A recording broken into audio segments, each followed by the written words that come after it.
All right, welcome back, everybody. I think this time for sure. This time for sure for positive. Everything's gonna go right. Everything is gonna go right, and I am like 94% we've fixed the audio hitching issue. I know I also said that last week. Liar. But last week didn't count. Because what matters now is that this time for serious, for sure. Welcome back, everybody, to our adventures in the Age of Ashes. Our third session. It's so new and shiny after a year and a half of being so deep in an adventure that had been winding for so long. It's so fancy and fresh. We have this neat backdrop here. Behold it. It is majestic. I love it. I also love how I sit in front of it. So that I just get tentacles and a helmet. It's the perfect fusion of logo and game master. I love it so much. And the beauty of this blanket here is actually completely destroyed my train of thought of whatever I was talking about previously. Gaming. And awesome. I would assume it's gaming. Yeah. That's what we're here to do. Well, We're it's here a to shiny new campaign still. The polish is still on it. You're roll just dice. raring to give us all Assume hero points for the Give session. me my hero points, please. Yeah. Now. I guess while we're on the subject of that, and while I'm not forgetting to give you all session rerolls, Thank you. I should deliver unto everyone session rerolls. Important. So take all of those. The other one came out too. It's not Pathfinder without tech issues. Well, you say that, but I see 0 so far. As soon as he looked away, it exploded. Unfortunately, yeah. I'm not even knocking. This is confidence this time. That's it. Confidence is key. Me and some of you may be familiar with Hexiwu, who helps with a lot of technical things, have figured out. There was an incredibly minor sacrifice that I'm curious if anyone will even notice, as far as some of the overlay has gone. It's me. I'm But- gone. Our concern was twofold. It was both our internet was very upset last week, but also it turns out that feeding 3 completely separate, like 1080, 60 camcorders into a stream feed is dramatically more intensive than one single webcam and then window capturing a Zoom call with the rest of you were for the Crown Party. I don't know who could possibly have predicted that, but perhaps. Oh, you had no idea. Perhaps it needed to be tuned down slightly to Minor. something reasonable that could be packaged into streaming content and sent out into the greater internet, which is all of you that are here. So, we of course are still on Spectrum, and we're still going to have the occasional internet hiccup. I don't know that we're ever realistically going to get rid of that, but by and large, most of our problems should be a lot better. So far, it's been an eventful 2 sessions. Just before we went live here, we're cataloging all the things we have done in what is realistically 24 hours, more or less. It's a great start to an adventuring career, really. You got a job that you may or may not have been qualified for. I think we're. I But think it- the results. Yeah, but it doesn't matter how qualified you actually are as long as you produce results. Mm-hmm. And heading up to Citadel Altarian from your home of Breach Hill with 2 goals in mind. Figure out what has happened to the Bumblebrashers and find and arrest Calmont, the halfling who had started this, kicked all of these events off by setting the town hall on fire.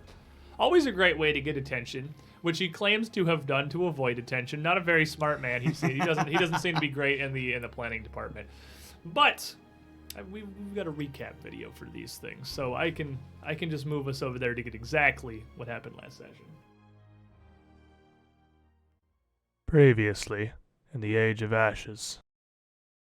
New friends massacred the vermin lurking in the Citadel. He just puts it right over Buddy's shoulder and square into the bat's mouth.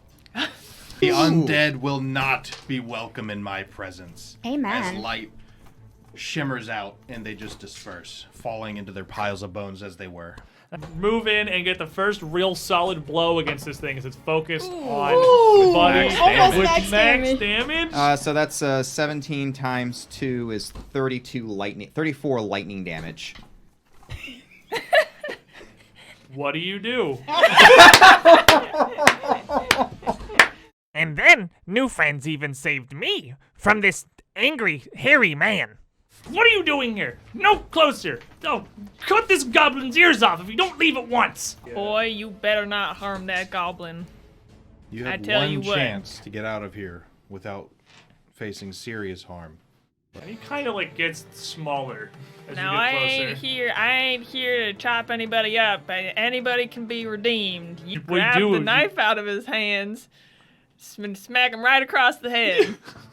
You straighten up, boy. Grab him, you slap him, and you take the knife. You're in over your head. You'd better straighten up real quick. They met another new friend, a Longshank, exploring the Citadel for his own reasons. His gesture is kind of, what is this? The universal gesture of what the hell with his other hand. Oh, are you from the Order of the Nail? Amager Tyvanus Horde of the Order of the Nail, formerly of Citadel Alterium, currently of Citadel Raid and Varesia. I've only recently arrived here. I have not ventured into the vaults below, but truth be told, I had hoped to pour their depths for something I am after. I would be cautious if you were. These goblins were chased out of there by apparently a large band of armed men and Animals. other types Some of sort. things. Then it is fortunate I too am a large armed man. Well, the other unfortunate is that pile of rubble is the gate to get down there. That is in fact a problem. The prisoner we captured, who we were sent to capture. So what did you do with Kalmut this whole time? Oh, he's He just was over tied there up in in the the corner. corner. He's just in the corner bound. We brought him down and just set him over in the corner out of everyone's way. You're like, you start this bonfire, you're roasting this gonna this feed dragon. him. And He's just- lucky we're not Kalmut's roasting just him. bound in the corner. Like, just... I mean, the lot of a prisoner is not a very exciting one. He's kind of propped up. He's fine. Just pouting. Just in the corner pouting. Fair enough. And,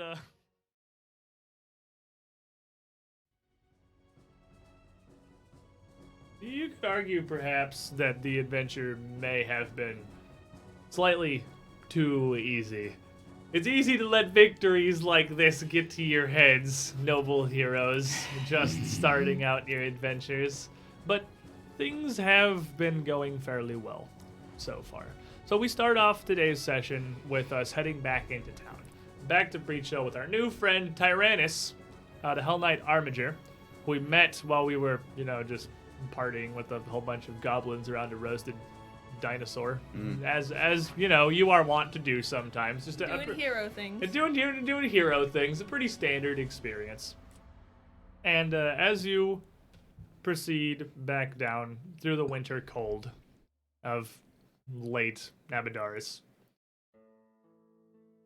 you've been discussing Calmont, you've been talking about the Citadel a bit. I know you at least had been asking some of the Hell Knight Order's history and some of Varesia, Citadel Vraid, where Tyrannus comes from. But as the group of you approach the outside walls of Breach Hill, coming back in from the north, you see two things. First of all, there are the pair of town guards that are pretty much universally stationed outside the couple main entrances to Breach Hill, just vetting, making sure. They don't usually stop anybody, but you are currently carrying under your arm, I believe, a fugitive that you are just sort of dragging around, who has been largely silent for the journey so far. Calmont at this point has had little to interject other than the intermittent plea to be put down and allowed to walk like a person. Which we have Definitely been ignoring. not. Which, nobody has acquiesced to, and I figure at some point he probably gave up on that entirely, to the amusement of Tyrannus. But also, there appears to be a wagon set up outside, a fairly large wooden contraption that is folded out into various bays and docks and stations around all sides, opened up like a shop front.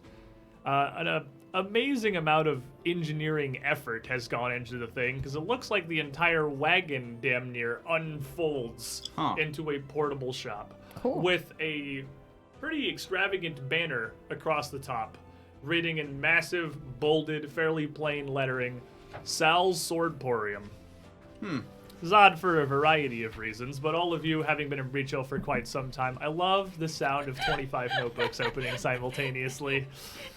Oh, it's music to a GM's ears. But primarily, all of you having been from Breach Hill for some time, there's not really visitors, or travelers or merchants that come through. The town itself is largely self-sufficient, relying on farms like Buddies for food, and then a lot of just processing and industry inside the town itself. It's a fairly simple place for fairly simple folk, and it's just far enough off the beaten path up in the foothills that it's pretty rare for a traveling merchant to come through. But as your ragtag group here, the 6 of you, counting Tyrannus, is 7 if we're still counting Kalmont, who's just being dragged, carried like a sack, approach a man with his hair slick, almost oiled back, and very dappered up, I would say. A sharp, simple vest drawn over a collared white shirt, and a very well-kept, simple mustache, almost handlebars, down to his chin, darts out from somewhere in the bowels of this wagon store abomination to stand waiting, arm folded in front of him like a butler and a smile on his face as you approach down the road. To hawk whatever it is Sal carries in his sword porium, though it doesn't seem difficult to guess based on name alone. So from that, can I assume A, that he's a human, He's in fact a human. and B, that the town guard have apparently not let him inside? Well, he's outside. He's right outside the town gate. He's not trying to make any distance from the guard. His wagon is angled almost as if advertising to somebody coming down from the northern road, which leads pretty much just up into the Five Kings Mountains. Yeah, that's pretty. There was not a lot of travel that comes up and down this road. So even for a traveling merchant that has come here, this is a questionable place to set up shop. Huh. And Elva shall ask you, do you recognize that guy? I've never seen him before. Do I recognize that guy? You do not. No, none of you would, actually. You've never seen him around Bridge Hill. Oh, no. Nor have you seen this wagon, nor have any of you heard of Sal's Swordporium. Do I see any draft animals that may have been pulling said cart somewhere? There would probably be a pair of fairly sturdy horses off to the side. So at least it didn't apparently come out No, of the nowhere. wagon has not appeared out of nowhere. It was drawn here by animals. Because, you know, this town has a history. Yeah, it's a ferry market. You have to be careful, you know. Don't but touch anything. as you come down the road, Tyrannus seems to be a little more amused by this than usual.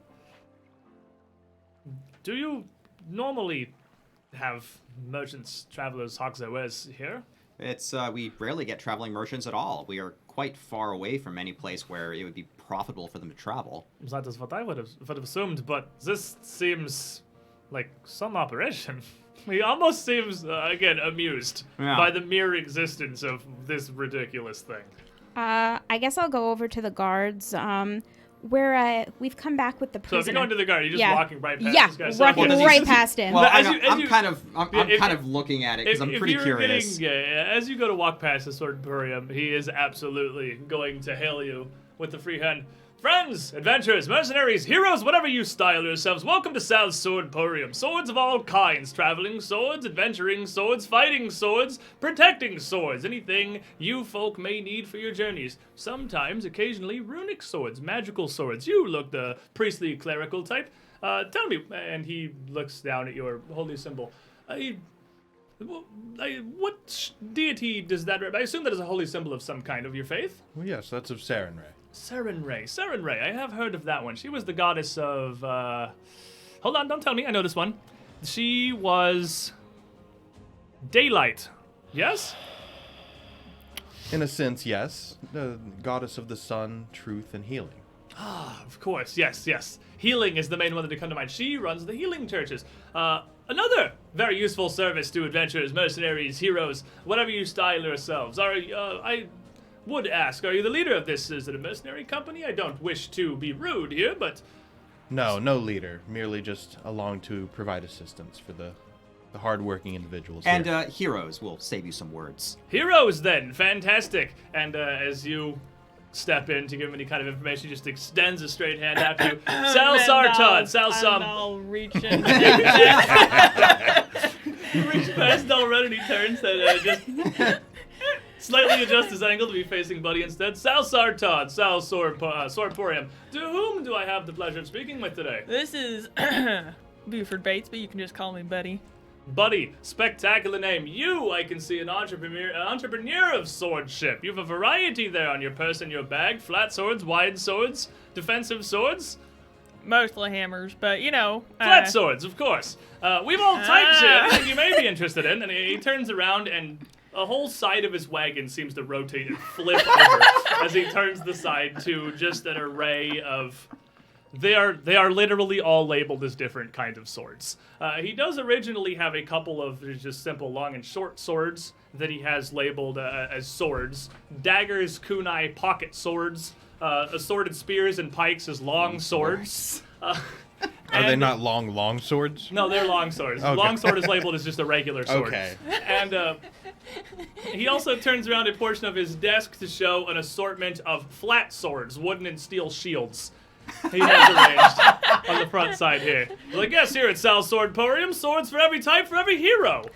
Resme, just looking out of the corner of her eye, will go Revitatum Velare and detect magic to see if any of them are magical. Detecting magic, you don't pick up any signatures on any of the visible variety of swords that he is presenting to you, but you do pick up a couple of minor magical signatures under the outer display. So he does have some things, they're just not immediately in vision and grabbing range. Well, quite a variety, and think you came all the way out here to our fine little town of Breach Hill. I'm surprised to find you outside the walls, actually.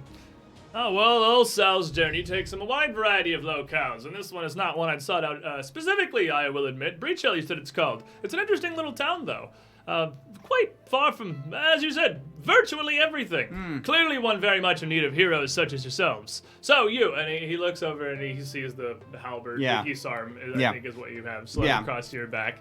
Like, I see you are a fan of the longer, wide swords. Those are an interesting type. Very useful as far as swords go. They've got the two main tenets of a valuable attacking sword. You have reach and you have sharp, and there's not much more you need beyond that, I'd imagine. The combination has served my And family he reaches well. underneath the wagon and pulls up another massive display, just another huge shelf of assorted pole arms. How does this thing work?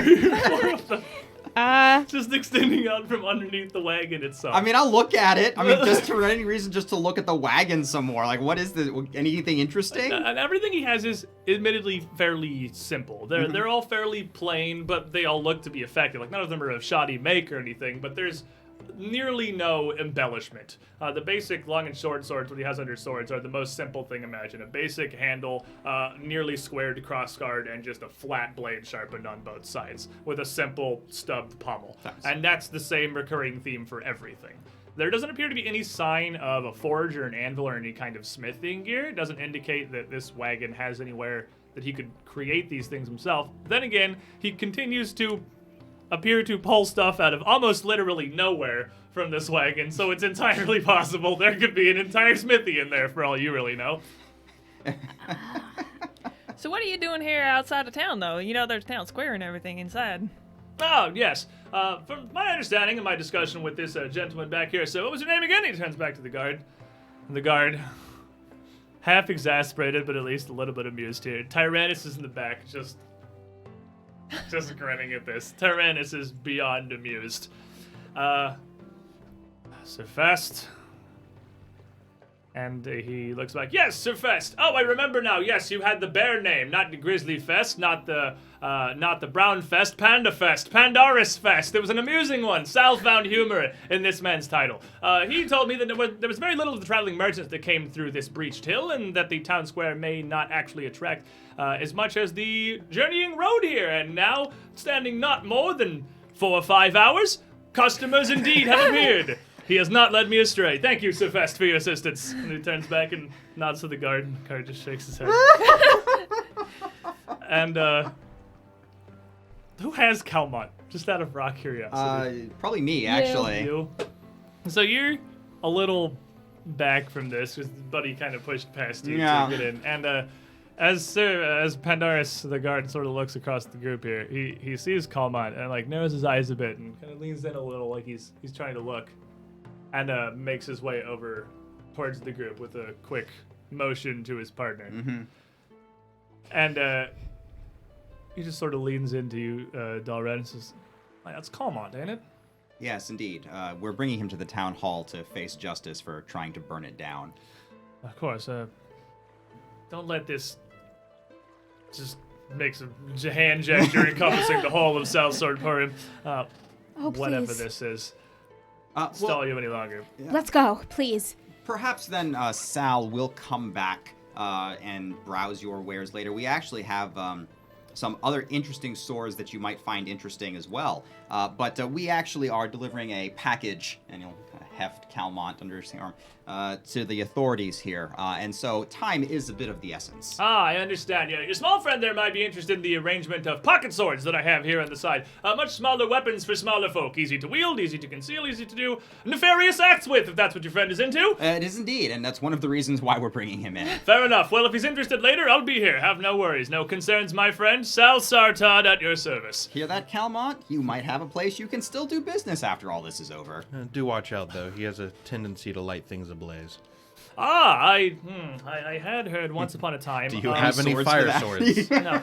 And he looks down and pulls out a little drawer behind the display and is packing through. He's like, I have several of these small Swordic runes, I believe. I had heard of one. I was traveling through, what was it? It was the island in the center of the Intersea, the Isle of Absalom, that was what it was. Major city of Absalom. They had told me there were these Swordic runes for flaming purposes, and perhaps you could even have a flaming sword, a flaming pocket sword, a flaming long sword, a flaming shoot sword.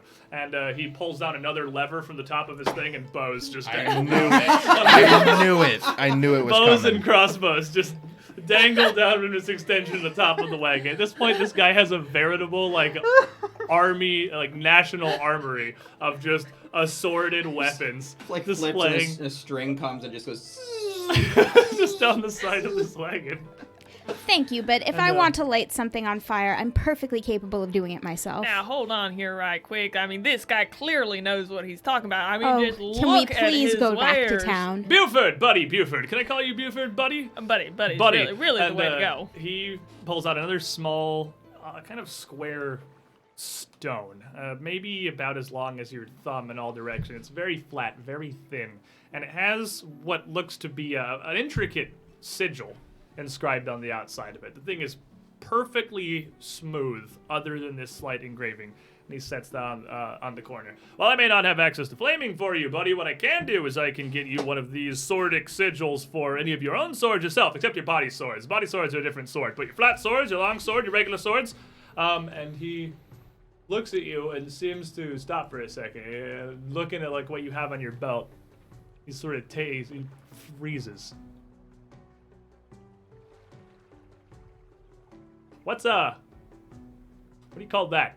And he points down at your whip. That's a whip, I do say so. You know, it's good for lassoing, good for hauling in things. It's good for tripping things. It's really, I'm surprised you don't have any of those because, I mean, it's one of the best weapons around. I mean, Esphis over here will, for sure, 100% guarantee all the times that's worked for me. It's a snaky sword. A snaky sword, a whip sword. Interesting. I don't know that I have seen heroes adventuring with those before. That's a unique take you have on the genre there, buddy. Now, and he steps over and puts his arm around Esphis. Esphis, buddy, Esphis. Can I call you buddy, Esphis? Esphis. And we're all buddies now. his head back a little bit and just kind of touches the tip of your bow. I see you're a fan of the shooting swords yourself. Now, these Swordic runes are for all kinds of swords. Shooting swords, they can apply just as well as a regular sword. I'll start backing He seems to be away slowly. completely, utterly unaware of the growing rage in Esphis' face here. This man's about to be hunted. Now, Sal, sometimes he doesn't like to be touched, Sometimes it's best to admire from distance. Of course, I understand. Personal space and all for your swords. Some people are very protective of their assorted swords. I understand. Still actively hanging off, doing all these... You, buddy, Buford, buddy. I called you buddy, right, Buford? Buddy it is. I see that you, much to the difference of a lot of your friends here, you value the protection of a body sword, and he reaches over to the you don't know backside how to of make the body wagon swords, and do you? opens a door, and out comes an entire another wardrobe thing. Now with this is what we're various looking for. chainmail, breastplates, and a set of full, intact, actual knight full plate armor with the visored helm and all. He says, but you can do well to expand that. That body sword protects your chest, your legs somewhat, your shoulders a bit, what with the sword pauldrons. But no helmet, no proper gauntlets, nothing to protect your sword hands from the other swords. And now this baby, and he just slaps the back of the huge full plate suit here. This is a full body protective sword.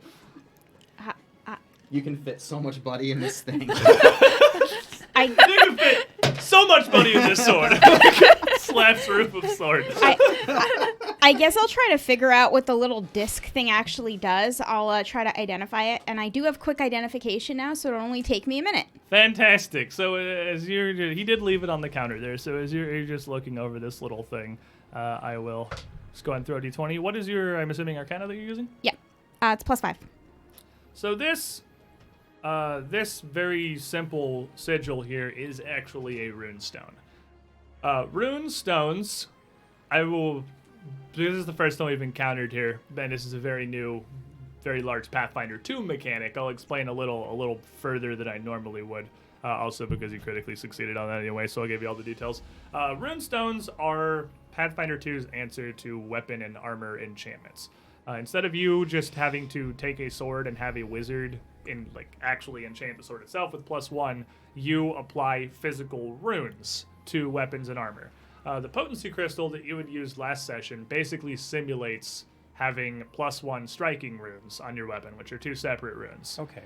So there's 2 different kinds of runes. There's weapon runes and armor runes, and then below that, each of them have potency runes and I can't remember that one. There's so much new second edition stuff. Fundamental runes, potency runes, and fundamental runes. And what this is here is a fundamental potency rune. Just the simplest level of it. It is what is Pathfinder 2's equivalent of a +1 weapon. So you could install that on any of your weapons, and it would be exactly what a +1 weapon was in Pathfinder 1. Well, not exactly, because it doesn't actually add damage. It would just add +1 to the attack, but it would make your weapon count as magical for overcoming various resistances and whatnot. And since that's a fundamental rune, you will be able to add property runes to your weapon as well. But you can't use property without fundamental. Exactly. So there is also a rune for flaming, for instance. And if you had a non-magical sword, you couldn't put a flaming rune on it because you have to have a sword that is already magical to take magical property runes. Okay. I feel like I'm explaining this and making it sound dramatically more complicated than it is. Yeah, sounds no, it pretty seems straightforward. simple. A lot just pretty because it's straightforward. very different. Yeah. But once you have a fundamental rune in your sword, or any kind of a weapon, you can also add a property rune. But because they are physical things, you can move them from place to place. So not only do you have this flat runestone that you, if anyone with a decent craft check, could install onto any weapon, if you hypothetically found, I don't know, like a +1 striking chain flail or a gnomish flick mace that nobody is ever going to use, you can take the +1 and the striking runes out of the gnome flick mace and put them on a weapon you actually care about. Oh, that's pretty cool. And it's permanent, right? It's not like a... It is permanent, yeah. Awesome. These are permanent upgrades. One use rune. Yeah, you put this in, you get 1 +1 swing. So it is a lot more modular in second edition. It's a lot more interchangeable. You got to get a magazine of them, so it's like load up your +1 striking, clip onto your mace, and just start swinging, and runes are just shooting out back like shell casings every time you whack them. Every time you hit, there's a little click and a small blast. Boom, next rune. You load the rune in the head of your hammer, and you swing it, and it blows up on him. That's your +1. This is interesting. How much? And as he's still mid-explaining full plate, full body Full protective swords Full to sword. to Buddy over here, and he almost mid-sentence stops and just pivots and slides back over to the desk in front of you. For you, my dear Buddy Esphus Buford, Buddy, who do I have the pleasure of speaking to? Sal Sartod of Sal Swordporium, and sticks his hand out to you. Resme. Resme, Buddy, my friend, for this one right here. This is a fairly simple sword sigil that I have found, useful for any sort of offensive swords. For you, my dear, 35 gold pieces. What do I think it's worth? You think it's worth about 35 gold pieces. Would a trade-in be something you'd be interested in? Well, of course! Here at South Sword Emporium, we're always interested in acquiring new variant swords for our collection to sell to other traveling heroes, adventurers, mercenaries, and all sorts. Well, how would some silver-tinged swords sound for you? Silvered swords, very interesting. I did notice the glimmer in your sword bag there, buddy. Your back sword seems to be full of many of these very gleaming flat swords of all various varieties. A flat sword, a chain sword, a spiked flat sword. Interesting sword. You don't see those very often anymore.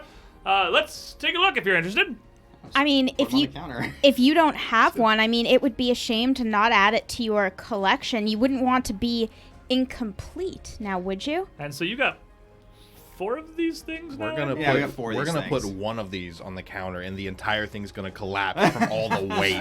It is exactly its weight. Like you put one extra weapon, the entire wagon just comes Those apart. poor horses, man. Yep. You start laying these various silvered Hell Knight weapons on the table there, and Now, these are real rare, you know. The first I've ever seen of these kinds. And, I mean, I can't imagine what kind of damage they do. They're real fancy. They're for And, slaying demons. as you lay those down, Tyrannus steps forward up towards the desk, looks at the group of you, and looks at the weapons you pilfered from Citadel Altarian that you're trying to barter with Sal of South Sword Emporium. He did say it was perfectly fine to take them. It looks back at the group of you, kind of with a flat grin on his face, and turns to Sal.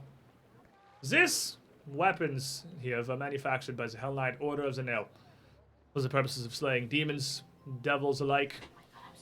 You have failed America. You have let us down.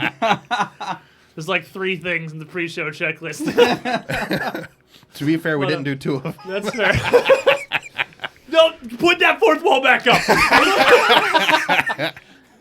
So, look, this is manufactured by the Hell Knights of the Order of Zanel. Back when we occupied the Citadel Altarian, here on what I understand is now called Hell Knight Hill.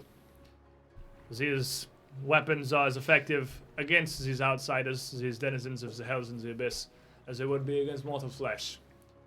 Weapons that could protect against those that would seek to intrude from other dimensions or the realms to exert their will upon you. And Sal just looks at him. But he snaps at him. See this man right here? He knows what he's talking about. Like, you really got to pay attention with this man. And he looks back over towards Buddy. He just sort of motions for Buddy to come a little closer. And he just kind of leans up. Buddy, Buford, pal, Buddy. Can I call you Buddy? Buford. Your friend here seems a bit simple. I don't know if he's a little confused about swords, but I'll tell you what, he's very excitable. Sal likes that. Sal likes to see people excited about swords, even if they might not really understand what exactly they mean, where they come from. That's okay. It's not for everyone. Swords are a complicated and interesting art. Tell you what, I will give you that round of the table for your girl resume. You can impress your wife, give her something real pretty, real nice, real fancy for her swords. With 3 of them silver flat swords. What do you say, buddy? Well, I don't know how much. Hey, resume. Yes? And Sal kind of steps back and just resumes his default posture here, just waiting. Now, there was a lot of math he just told me, and I can't remember what it was. Some So, numbers. I think you should probably be doing all the numbers. My wife never lets me do any of the numbers because that's why that's why our farm's going under.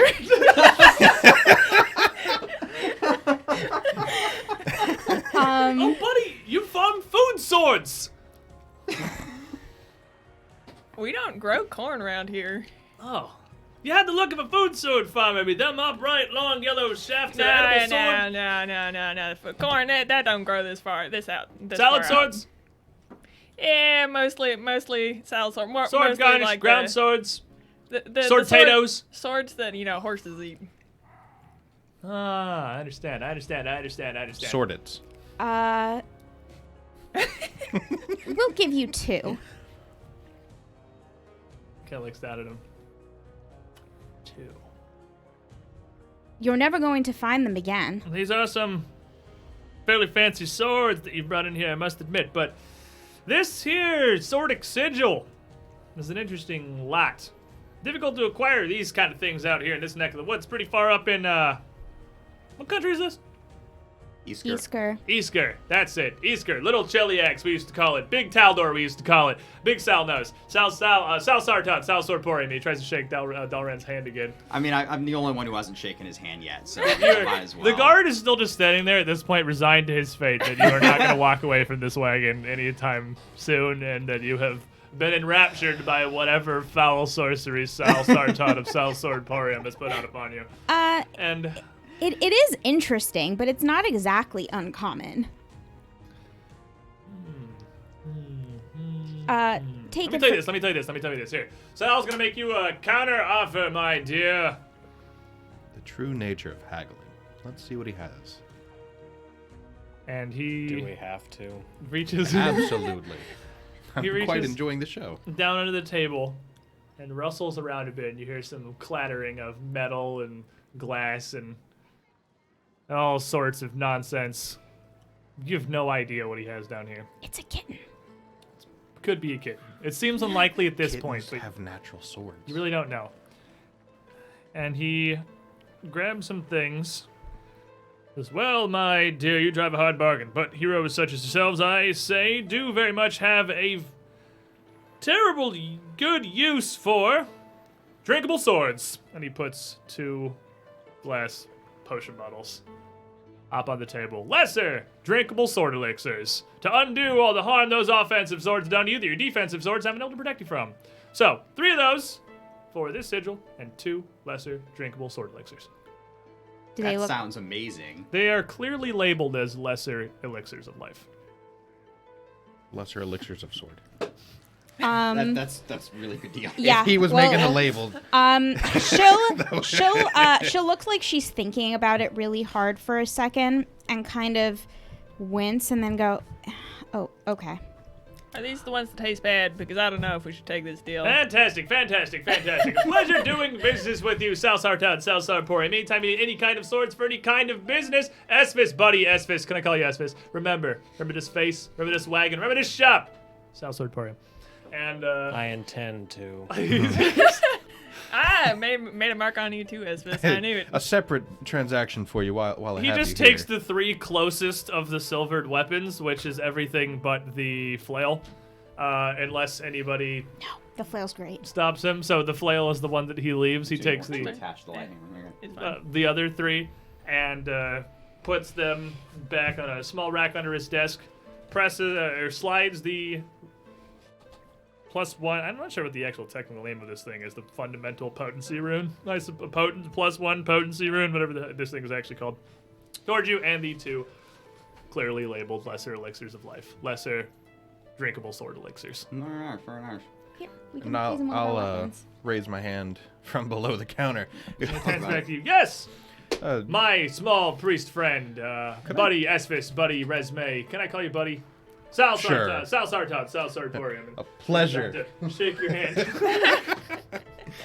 Could I get a small bundle of and I'll hold up my crossbow.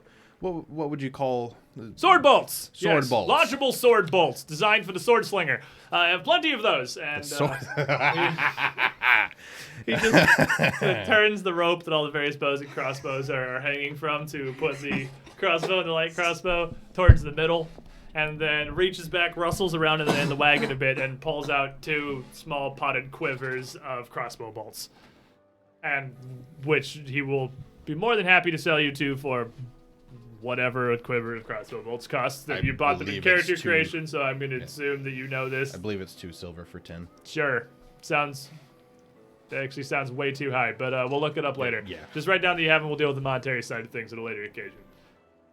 So, the guard, who at this point you have, if you've watched the soul leave a man's body, it is right now. How can this guard not find this He was amazing? just standing here entirely checked out of his life, while Tyrannus is still wildly amused by whatever is going on here. I guess we can go inside now. Let's bring our package to the town hall. Yes, And indeed. as he trades these things here, trades some coin across with Rur, he steps around the table and reaches out towards Tyrannus. Now you, my good friend! Tyrannus says, no. Very well! Sal Sartot, Sal Swordporium. You ever need any swords, full body swords, protective swords? You have those fancy black swords. And Tyrannus, those are from Tyrannus just looks at him. No. Fair enough. Anyway, pleasure doing business with a lot of you. Buddy Buford, buddy. Keep me in mind for all your sword-related needs. It was a real pleasure meeting you, Sal. You know, it's really one of a kind out here. There's not a whole lot of options here, so I'm really glad you're traveling around. I don't know how you got here. A true spectacle doing business with you as well. I must thank this good guard here, Sir. What was it? Sir, not Grizzly, not Brown, not Polar, Sir Panda. Sir Pandarus Fest, the guard. Thank you so much for your advice staying out here. If you led me to this wonderful bounty. And the guard just looks at him. How long will you be in town? Looks at Dalred. Sal. Well, he's not technically in town. Around town. This man is correct. We technically haven't set foot in the town. But that said, unclear. My travels call me various directions, various ways. I'm a wanderer, you could say, a traveling merchant. Sal Sartad, Sal Swordporian, the traveler. You might see me around. Been to Absalom, been through Taldor, Apara, Casimir, all sorts of places. Heading into Intercheliax soon, but plan was to head there a week or two ago. Had some difficulties at the border, you suppose. They found some, contraband swords in my wagon. I don't know what exactly they were on about, but, those Chelish sorts, always on with their laws and their regulations, and Tyrannus stops. Yeah, I'm just going to look over at Tyrannus like, I don't think you should be saying the things you're saying right now. Near immediately stops smiling and just glaring at this man. But again, Sal seems completely oblivious to basically anything that's going on around him. Dalrin, can we please go into town? Stop talking to him, for the love of God. It seems like he's actually not ever going to give us pause. We should probably just walk away. Yeah, we're walking away. A pleasure doing business. These swords here, fine, make all great wares. We'll give your enemies pause. You're walking away. We'll give your enemies pause. Sal Sartad, Sal Sarporium. Remember, never forget any swords you need. And as you're going, I'm just gonna wish the guards good luck in dealing with this. This and the other guard is still near the door. Does seem to find this somewhat amusing. He's not out there currently being harassed or waiting. But as you get to the door, the guard Fest here kind of shakes his head, and he recognizes this guard from around town. He's been around for forever, basically. And Fest just rubs his brows. Well then, with that debacle behind us, fortunately, I can take this fugitive into the guard captain if you wish. I'll take him into the town hall for processing. You were the ones at the Call for Heroes yesterday, were you not? Yes, indeed. I wasn't there myself that day, but I'd heard it was surprising. And none of you are terribly familiar. Like, you recognize him, but none of you really know Fest very well. And he looks at Rur, he looks at Dalren, he looks at Buddy. And I said, "This is an interesting sort. I've seen you group around town for quite some time. I didn't know you knew each other. Didn't know this was you didn't strike me as the adventuring sort, any of you. But, well, things just worked out. Clearly so. I'm not one to judge providence. You've brought Calmont back to us alive, as the councilman had asked." Well, I'm sure being here on the north side of town, I'm sure, probably heard Bonnie from here. So you can probably imagine why I'm out now adventuring type with her family. And he just kind of nods. Mm-hmm. Anyway, I'll take Calmont into the town hall. I don't know what arrangement you had with the council members, but once we get there, given an hour, I'm sure they'll be more than happy to receive you with whatever award they've been promised. Perfect. Done Breach Hill a good service. Well, we'll need to go back out. We're still there's still some work to be done up at Citadel Altarian, but bringing Calmont back took priority. So. And he nods. Right. So, to sate a man's curiosity, between you and I, Sir, Dalren? Dalren. Oh, no, sir. Not knighted. Me either. I don't know where that man pulled that from. Just Pandarus Fest.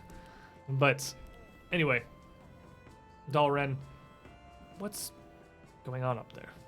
I mean, I know it's something, obviously. I know they organize an entire Call for Heroes to arrange something about goblins, but it has to be more severe than that, doesn't it? Oh, well, until we know for sure, perhaps it's best not to say too much. Oh, fair enough. Some ne'er-do-wells apparently brought a bunch of fairly exotic, I suppose, creatures in with them.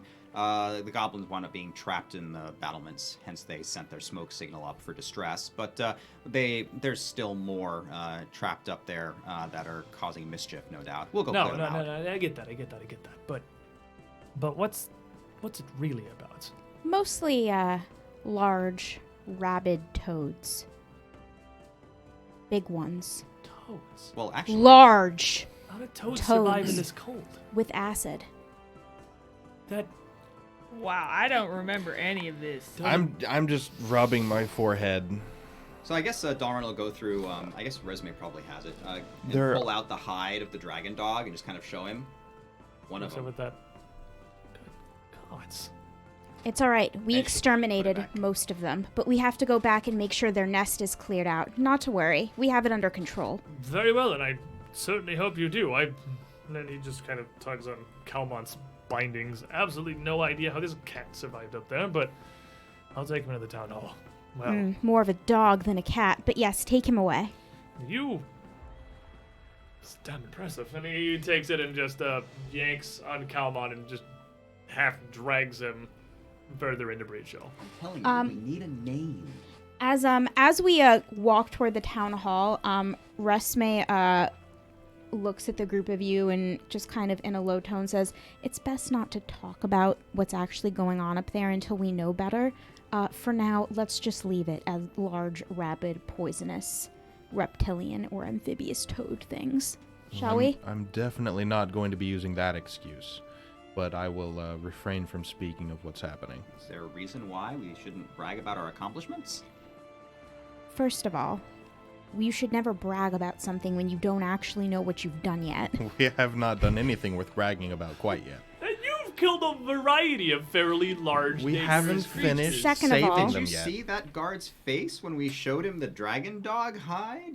Seriously, Yeah, I was we're well pretty on our proud way. of us. I mean, we've been doing real good. Second of all, it's best to underplay one's accomplishments when in public. I don't know That if you does not mean- understand being a hero or not, because the whole point of being a hero is to, be a hero. Besides, no. toads are just, nobody likes toads. I feel like we should change it to something better. Like, I don't know, like baby dragons or like... That This is was gonna not be- far off from. Yeah, I know. Here I am trying to be truthful over here, Sarah Ray. I I'm being- appreciate it. I'm- It's closer to the truth than toads. And Tyrannus just kind of shrugs. The man has a point. There's certainly no point in doing good without receiving recognition for it. There's also no He point just in doing shakes his good head. when you're Well, the- giving information away. The recognition is to be delivered to us by the council, Yes. not by guards and upon telling them what we've done. Well, Precisely. The guards will tell other people. Yeah, but so will the council. Let's just go. So, this is truly... It is truly just about these goblins. Yeah. Oh, we were quite truthful when we talked to you. That It's was so- literally the it's- reason we were sent up there. I have no reason to disbelieve you. It is just... If I what say I it, you understand know it's about true. these Garens and goblins is the opposite of this. It's an odd change. The times have certainly advanced while I've been in Varesia. Though, admittedly, it is certainly not for the worse. I just don't know quite what to make of it. It's interesting.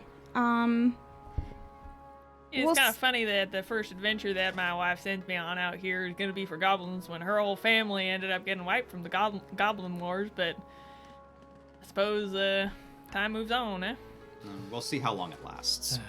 So we shall. Anyway, what is the plan? I gather that the group of you will be heading to the town hall to receive whatever reward for whatever it is you did, rescuing these goblins. And afterwards, we'll... Capturing that petty criminal. Mm-hmm. What Well- with this petty arson? You're welcome to come along with us if you'd like to let the council know about your doings in the area, so I- that they don't feel suspicious of the character showing up. I say no need. Does the presence of a lone Hell Knight armiger cause much suspicion? Just strangers. Certainly unusual. Anyway, I more meant what are your plans further? you expressed interest in joining me descending into the vaults below. Of course. Yes, we intend to. you After a few days to regroup and resupply. Oh, probably not even that long. We could probably leave tomorrow morning. Okay. So, if you're looking for my farm, you head right out the gate that we were, and you take left, and you hang left. You see this like wonky willow tree, and you're going the right direction. You keep going down that road, and turns kind of more into a path, but it's definitely there. You'll definitely see it. So you keep going down that, and you'll see the farm kind of open up, and man, it is just heaven right there. You just walk right up to the door if we're not back yet. And Bonnie will treat you right. You know, she's probably got food in the oven already. If you wish The to inn stay is in down town. there. Yeah, there are about three inns that will rent out rooms. He just kind of strokes his chin. Very well, beautiful. I appreciate the offer. But as I said prior, I believe it will be simpler for all of us if I simply stay in town. I guess it is kind of a walk if you're, on the lazier type. I guess it works out all right. Yes, but I have very well been told of my laziness. And that old knee Anyway. wound. Anyway, what are your plans for regrouping? I see, and he just kind of looks around through the town here to this northern entrance, and as you guys have re-entered Breach Hill here, you can see. Where's my thing of where stuff actually is? Here is my thing of where stuff actually is. You can see all of the just the everything leading down basically to the town center. Again, it's not a very large town, Breach Hill. It's not nothing, but it's not particularly large. We can meet back here So what would tomorrow be the morning. closest visible inn that he could see here in Breach Hill? Let me look. I mean, like, we can point in directions, too. Oh yeah, you definitely could. There's a couple. I was looking to see specifically where Wizard's Grace was, because being not a, sketchy tavern, that's probably Yeah. but that is actually on the opposite side of town from where you were coming, and so when he would come in, actually you would almost immediately see the Pickled Ear Nice. on the right, which, as the name may imply, it's a place that you can rent a room and stay and drink. The Pickled Ear is, I would say, not high class, but kind of in line with what Tyrannus is expecting to find here in Breach Hill. So as he enters and just sort of looks around down the roads and sees that little tavern hanging of the Pickled Ear with its namesake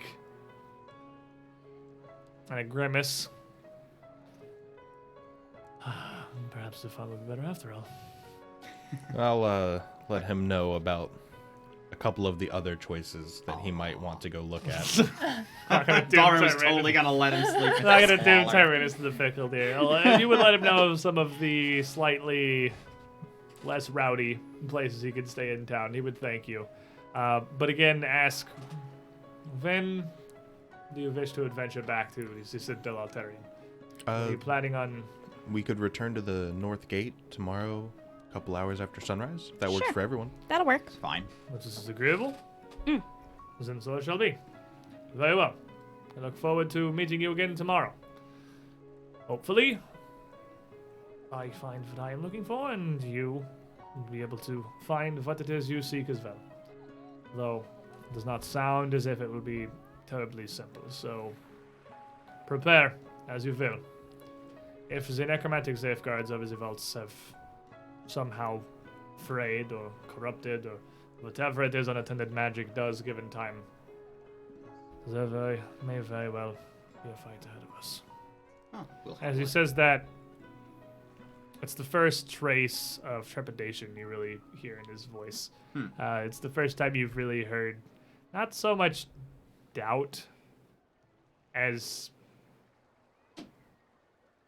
just that he really does not want to face whatever is down there. He seemed wholly confident in his abilities and himself all the time that you've been talking so far, all the time you've spent journeying back into Breach Hill. But on that, he nods very well, raises a hand, and makes his way into town to try to find a room. So, what are the rest of you doing? Are we heading straight to the town hall? We have Yep. Grabbing myself a bandolier. grabbing yourself a bandolier. Fair enough. You want to now that you have seen I'm gonna what adventuring need my is, medical stuff what do you- right at the hand. quick access first aid kit, the quick access healing kit, because I mean, all of you at this point are still bandaged up, visibly injured. None of you are doing poorly. None of you are in any great pain or anything. But you have been treated via a variety of simple field medicine checks, and there's a large amount of just wrappings and cloth padding around your assorted injuries from your fights with the giant bat, primarily, I think, is the one that really did anything to you guys. Did anything else really even hurt you? Oh, those rats. The The rats, rats. man. Bro, how did I destroyed us. forget the rats? How did I forget the rats of Ugh. legend? The rats of legend. Oh, Tore truly, a chunk of my cheek off. truly formidable beings, these rodents. But you would be able to stop by any of the general stores, buy quarters and bits, and pick up a bandolier quite easily, while everyone else made their way to the town hall. And does anything anyone else wanted to do? Just We'll really just quick quickly, stop Esphus here. will restock arrows just to make sure he can get back up to 40. Yeah, so both of you could head over to quarters and bits pretty quickly. Just general goods. I guess Dalren will head with to follow Calmont to the town hall to make sure that we get that processed. So you go along with the guard and make sure that nothing stupid happens. Just it You know, doesn't like leave don't loose ends. don't let your antagonist out of eyesight here. You because as soon you've Dalren. Derp, you're pushing the microphone down. That thing is coming loose. Yeah, don't rub the book on the microphone, please. No, this- it keeps on coming loose and falling over, just sitting When there. it comes loose, it's because it's being unscrewed. It is exclusively held in place by a variant of screws. But don't rub your book on the microphone. Try to avoid. I'm sure whatever fantastic noise just came out. Everyone is super excited to not hear Love any you more guys. of. Anyway, the two of you would be heading to quarters and bits. Dalren following with the guard fest to the town hall to make sure nothing that made Calmont gets processed properly and arrives intact. How about you, Buddy and Resme? I'm gonna go try to find the counselor. Yeah. And the town hall. So you two are heading into the town hall as well. Three of you. So this side of the table, town hall. This side of the table, quarters and bits briefly. Bandolier and arrows are incredibly simple and require no real difficulty to find. Those are some of the simplest things you could be going into to I would find. imagine when you walk in, there's 5 quivers just kind of on display. Yeah, I There's mean, a it's stack of bandoliers. Restocking arrows, again, it's mostly a self-sufficient town, so there are a lot of hunters. There are a lot of people around, and arrows are probably one of the more high-demand items, just right up there with lamp oil and candles and parchment is arrows to go hunting with. And a bandolier also is fairly standard. It's just a strip of leather with loops in it. I mean, It's got little pockets, little pockets. pouches and stuff that you can put all of your various band-aids. If we're talking and- a super simple bandolier, it's 2 strips of leather with loops, and you tie bags to them. Yeah, I mean, if you wanted a bandolier that did not make anything easier than Yeah. just putting all of the stuff in your bag. But normal. a super simple bandolier is You are extremely basic. Please Oh. do not talk down the leather workers who work very hard to make those bandoliers. That's why these are nicer. You monster. Regardless, Calmont arrives at the town hall without any further problems, and the guard fest takes him inside, takes him to the guard captain to deal with whatever it is to be dealt with there. You two entering through the town hall's main entrance, not into the auditorium, into the meeting chambers we'd been before. You can see that wing of the town hall is closed off for now. It's been actually roped over to keep the doors from opening, with a sign posted up that they are recovering from the damages that the fire had caused. That fire did a whole lot of damage in there.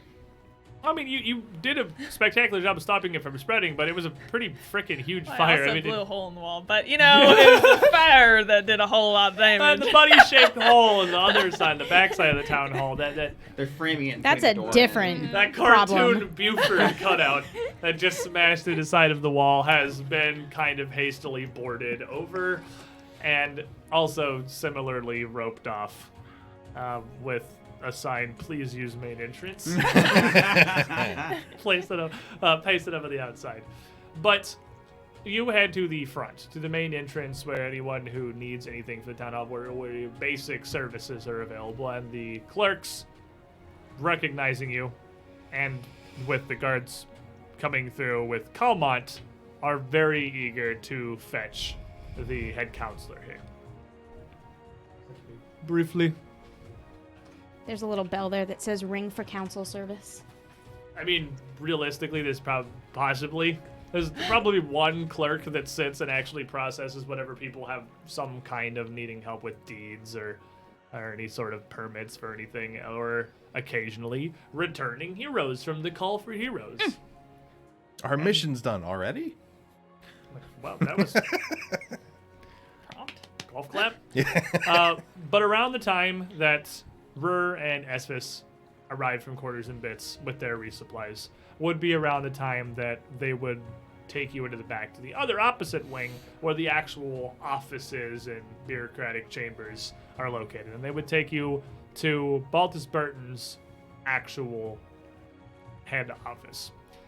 It's not particularly large, but it is fairly well furnished. He has an arrangement of almost overstuffed, plushed chairs circled around a very square, very simple, but very well-made dark wooden desk with a large bookshelf behind it on one side going around one corner of the room, and just a display case on the other side with an assortment of various knickknacks, collectibles, just things he has acquired through his time. And Baltus himself is standing in front of the desk with his hands folded over his a simple cane in front of him. You're doing good. Not sneezing in the mic. Progress. We're learning. We're doing it. Mic etiquette. And he smiles as the group of you enter.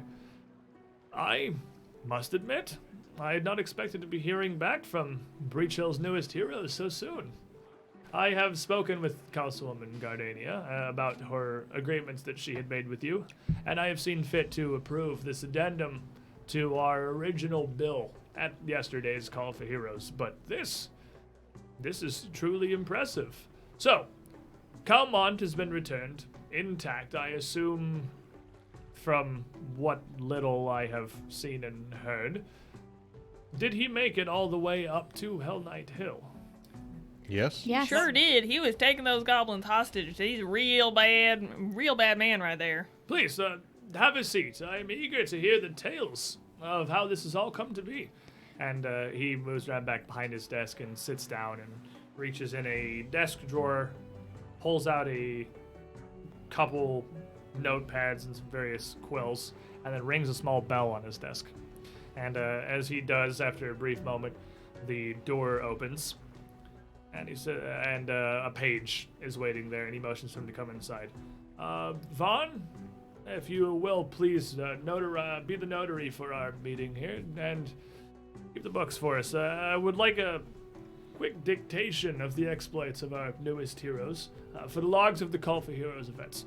And the boy nods. Of course.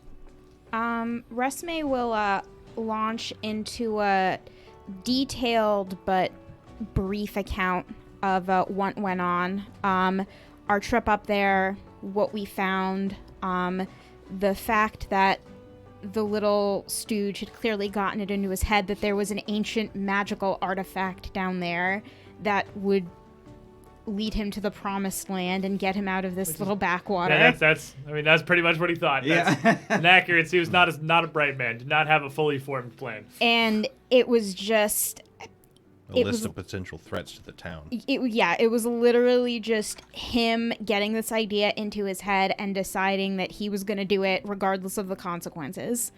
And it's done now, and it's over. But there's still some things up there that could possibly pose a threat to the town, and so we'd like to continue investigating and neutralize, and to the goblins, and to neutralize those threats before they eventuate.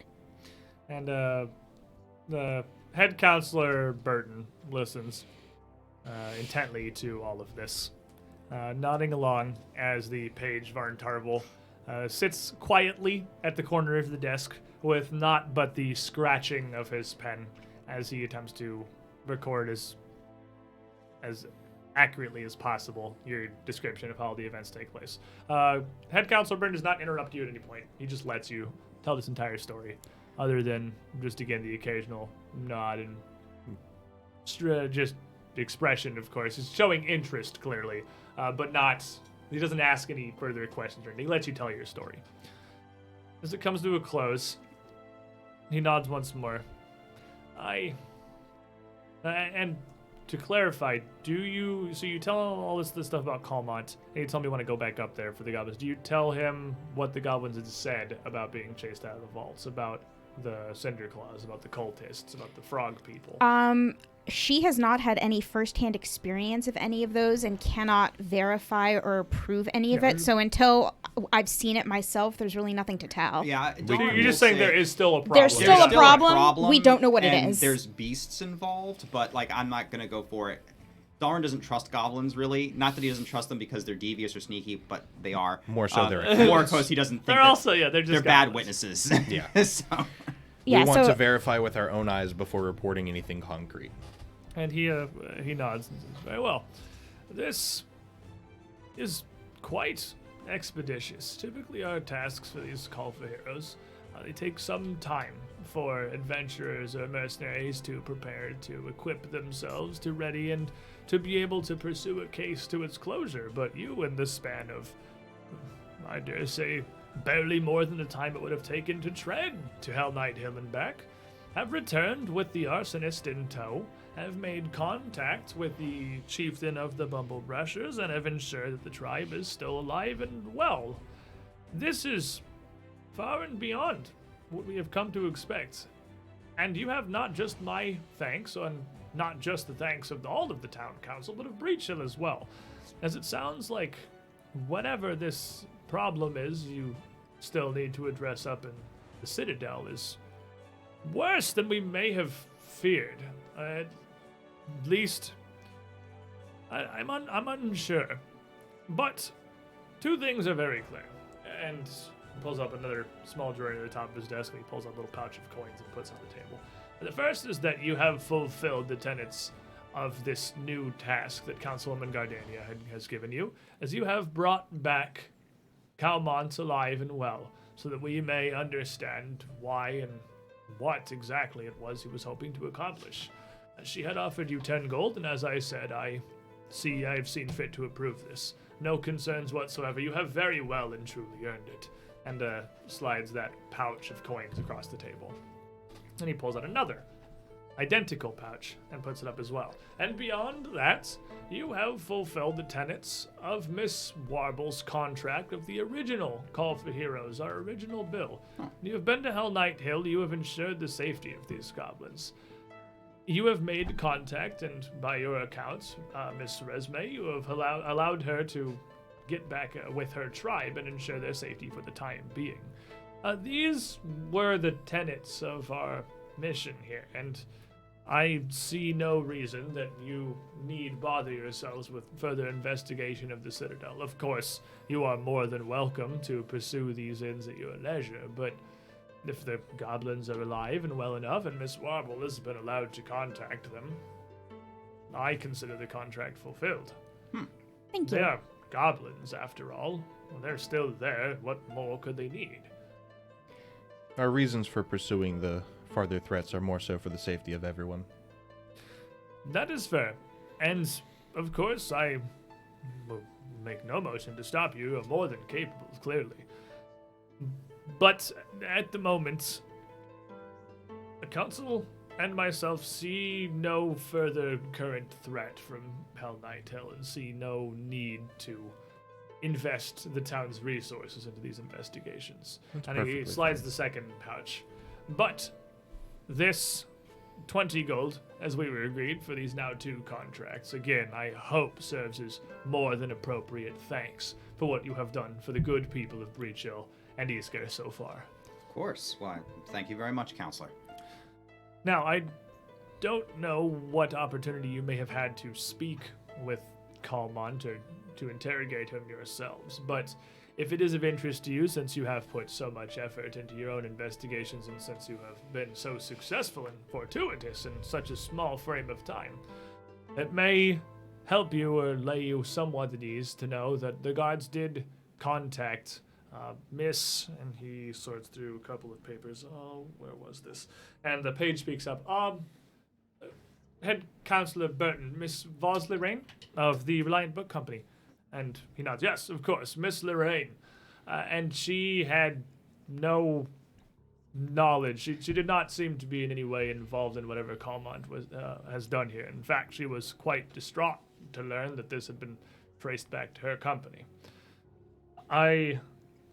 From the way that he was speaking, it was very much of his own volition. Now, he also has no family to speak of in town and no other close ties beyond that of his employer that the council could find.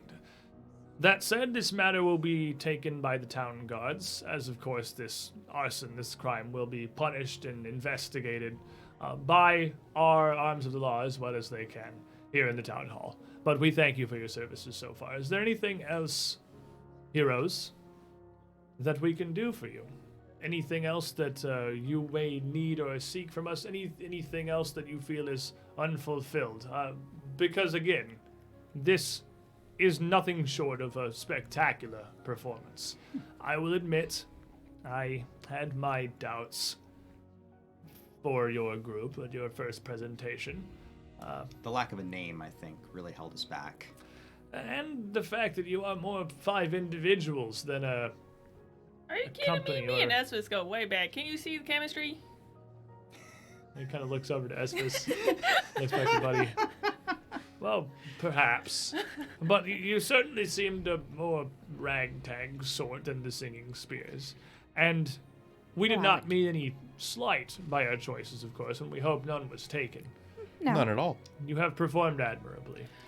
I am curious now about. I'm still concerned about those bandits they were talking about up north. That's as you know, that's where my farm is, and maybe at some point we can. Is that still getting looked at, or? I assume the Singing Spears have that well under control. Oh, okay. They still went out there.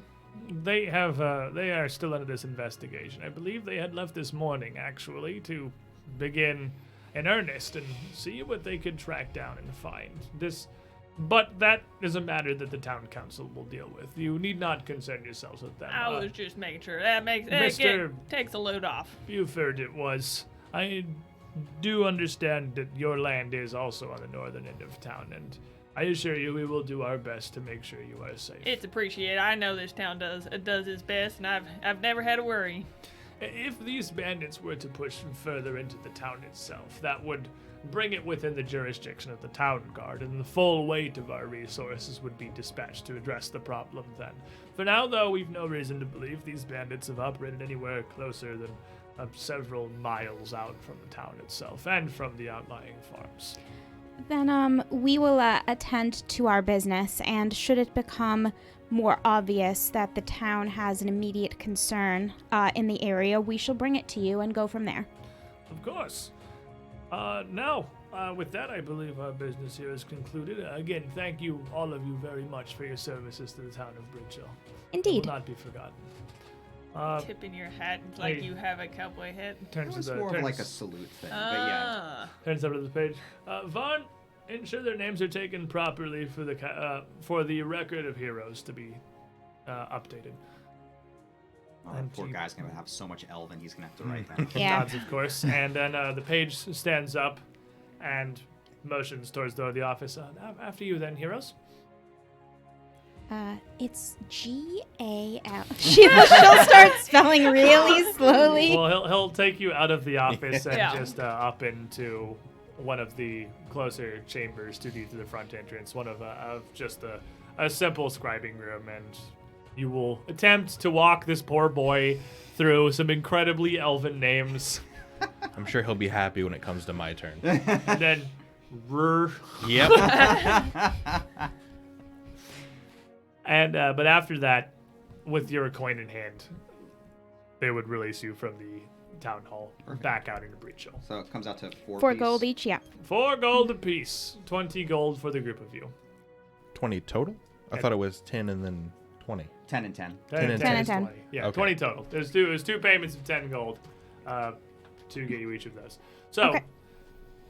now as the afternoon moves on, you've probably got a couple hours of daylight here in town. You've all got places that you live. You've all got places to retire to. But you've also got some things. Forefront among them is a runestone. A potency runestone. A simple I think it's a lesser potency runestone is what it's called. So this thing, I have no idea where my CRB went. But this thing, normally crafting, thank you. I'm going to look at this real quick because, again, this is the first time. Oh, yes, this is the one with the bazillion tabs. Yeah. I like this one. I like you, tabbed one. Tabbed one makes me happy. So, Start preening. what? You do good work. I appreciate you. So, crafting in Second Edition works in a way that is a lot different from First Edition because they really largely tried to simplify things. I think we covered it. I don't remember if it was during a session or outside of a session very briefly before. But installing runes works a bit differently. Because the core point of a runestone is to be very simple and very quick to do. Normally crafting anything, no matter what it is, just takes 4 days. And a lot of things like consumables like potions or bombs are just crafted in a batch. You don't craft them individually. They have a number that 4 days produces for you. But a runestone, I will double check this. We're going to be looking up more rules. You're just trying to glue it to a weapon. Pretty much. Make it stick. We're going to be looking up more rules than usual in the beginning of this campaign here, friends that are watching or listening, because it is a brand new edition and because we might as well get it correct initially. And as we move further forward, obviously we will learn more and more of the Second Edition system here. So a runestone. This thing. Once Oh, you put it in dear. the sword, are they rune mates? Ha Don't encourage her. They were rune mates. No, they're runeys. Yo. 5-8. The etching process. Here we go. Does the same process using the craft activity. You have the rune. We do? You have the runestone. We do. We do. Where is it? I am almost positive that I may be wrong. I was almost positive there was a thing in here. Ah, here it is. It's transferring. Okay. Takes 1 day instead of the 4 days normally they needed to craft to transfer a rune or swap a pair of runes. So I'm going to assume that 1 day. It is still transferring. Yeah, it is categorically transferring. You're transferring it from the rune stone. So you're going to end up with just a blank square stone. Huh. You're transferring the rune itself onto the sword. Oh, that's interesting. So it would take, it is a 1 day downtime activity. So, thank you for this. I seriously, I don't know where my went. Must be in the room. So you're saying that runes work like those old water tattoos? Probably more complicated and magical than that, but yeah, basically, more or Nice. less. So, Maybe we should stay a day so that we can actually put the rune on somebody's weapon. that is a thing that you can do. And you can meet with Tyrannus tomorrow morning, and you can spend a day of downtime if you want to inscribe the rune. Or you said you didn't want to leave until a couple hours after sunrise, and you still have a decent amount of day left. I would say between those 2 chunks of time, you have the 8 hours for a downtime activity to make a craft check to try and apply the runes to Sure. one of your weapons. I would, for the sake of simplicity, be perfectly fine letting you do that. It's not Okay. like there's any actual like major time pressure or anything right now. You're just kind of heading out to go continue investigating. So, who wants to do that? It is a craft check. I have craft. And I want to try. who, where is it going, I Look at suppose? that polearm. Goose egg. We could do that, yes. So it is not a +1 striking rune. It is just a +1 rune. So it will just make your weapon count as magical and add 1 to the attack roll. It does not double the damage dice because that is a separate rune. Striking's another thing. But it makes it so you can add other things. But it onto makes it so you too. can add other things. Yeah, the I two, think that'd be good for The two people. fundamental weapon runes are potency and striking. Striking is also a fundamental rune, but you have to get +1 and then you can get striking. And to clarify, this +1 from the potency rune, is that an item bonus or a status bonus? It is an item bonus. It's an item bonus. It is a +1 item bonus. Good question. So this is not a secret check of any sort. So Dalren, if you wanted to try to apply it to Yuki's arm That'd be great. overnight, you could spend a lot of the rest of the afternoon and then the morning making sure that this is properly applied and activated, and you can give me a craft check. Cool. So before I get too caught up in that, I'll make sure you have the claw amulet and that orange potion that we haven't identified yet. Oh, I you can do. also you can I'll I'll- do some identified things too. Yeah. And now that I have quick identification. Oh, nice. Nice. So 18 on the die plus 6 is a total of 24. Yeah, you will. It's fairly simple for you to do. Though you don't have the ability to craft magical items or anything, you would not be able to make a runestone. A runestone is an item that is specifically developed to be easy to move a rune onto a weapon from, and you have no difficulty doing so. And I'm going to keep the blank runestone because I feel like that might be useful in case we find some runes somewhere else that we need to. Yep, you are left with a off, blank and runestone. then So yeah, you have a somewhere blank runestone, and you now have a +1 disarm. Do we still want to get a ladder for the goblins? I mean, that. Wish to purchase a ladder. That way we can take back that climbing kit.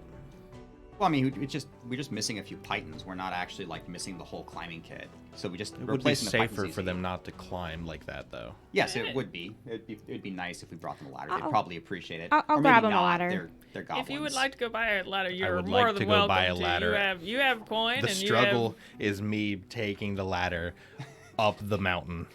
I'm a pretty hefty guy. I'd carry it for you. Well, I will go buy a ladder then. Even a rope ladder will work. You actually want to go buy a ladder for the goblins? Yes. Okay. Oh. Or even have someone make one. Yeah, I'm trying to think, because to get up to the staircase, to get up to where they would need it, you would probably need at least like a 10-foot ladder. So I don't know, like 3 silver. It's not gonna be a super expensive object, but it is a decently sizable ladder. 3 silver sounds reasonable to me. All right. Okie dokie. We now have a 15-foot ladder. And I guess I'll try to identify what the potion and the amulet are. And it'll just take me a minute apiece. Okay. So. Yeah, and I'll get the rolls for that in a sec here. So I'm going to need the book again because I don't remember what the claw does. I know what it is. I don't remember off the top of my head exactly what it does. Fun fact, though, it was on exactly the same page as the runestone, so I'm just going back to the same page again. Does it let me eagle scream for free? Probably doesn't do that. So you attempt to identify the claw. What's your bonus for Arcana? +5. With a +5, you actually aren't sure. You are positive it's a talisman. It seems to be a weapon talisman, but you actually aren't positive what exactly it does. Okay. And then for the elixir, I definitely succeed on that one. Elixirs. One of the biggest downsides of running a table game is there are so many items I can't possibly have all of them written down. And then I don't have like Archives of Nethys. Yeah. I have a book and I have to flip a bunch. But let me find it real quick. And I can try to identify that talisman next. That elixir you had is a lesser cheetah's elixir. And it does largely exactly what it sounds like it does. It will make you faster. If you consume this, you will get a +5-foot status bonus to your speed for 1 minute. Okay. Well, I have no need of this. I have magics that do something better. So this might be You have that fleet foot. It might be good for somebody else to have, though.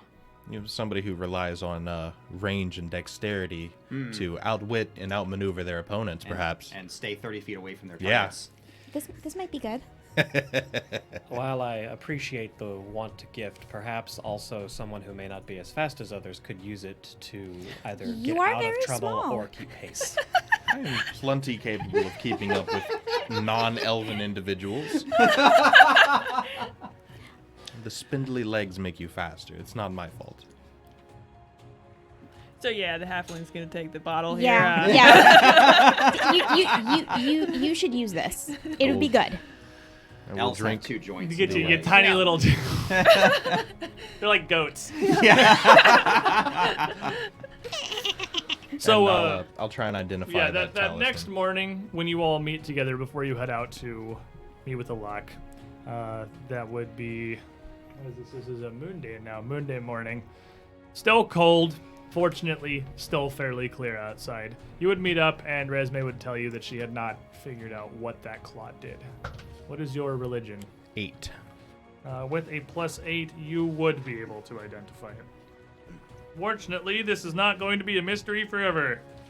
This object. Level 20, still trying to figure out what the You talisman just is. nat one every single time.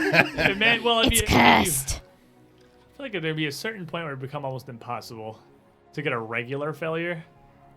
Because a nat 1 is a critical failure and you identify it just wrong. Because you have to get a regular failure. You can't just nat 1 your way to 20 not knowing what it is. At some point, you're gonna a nat 1 screws it up and you're just wrong. But this here it's interesting. It's an owlbear claw. It's an enchanted owlbear claw. And when envisioned, when activated, it will give you your weapon's critical specialization effect. Which means, although it is a talisman, and it's only going to activate for... It's actually oh no, it actually does trigger when you crit. Okay, it's not like the potency crystal at the beginning of your turn. When You're like, this Yeah, turn 'cause- I'm gonna crit. Yeah, I didn't notice that before. I didn't notice it had a different trigger because I was like, I guess turn it on and hope you crit somebody. But no, it actually does activate when you critically hit. So then you can choose to activate the claw and gain your critical specialization effect. Interesting. I do not know what that is for most of your weapons. I So- don't either. No idea. I Perhaps just light during things the on break we fire. will investigate critical specialization effects of weapons. Because I forgot you had that as an unidentified thing. And is Matter it of fact, I can- once. It is or once. Yep, okay. it's a talisman. I'll go on ahead and pull that up in the book. Just so we it is- have it for later. It is a one-use thing. So whoever... I also found out one of the things we messed up, because it's a new edition, we're going to mess up some rolls a little bit. Fixing a talisman actually does take like 10 minutes. It's not just tie it onto your thing. You have to tie it on and attune it. So it does take a decent amount of time. So whoever's weapon... If you want to put that on somebody's weapon, that would be something you'd probably be doing before you head it out. Sure. Because it will take you a lot of time to do it then. So who wants the Owlbear Claw Talisman? I don't know what my other crit. You're does. probably more likely. Nobody knows what their crit Yeah. specialization is, so Don't worry about it.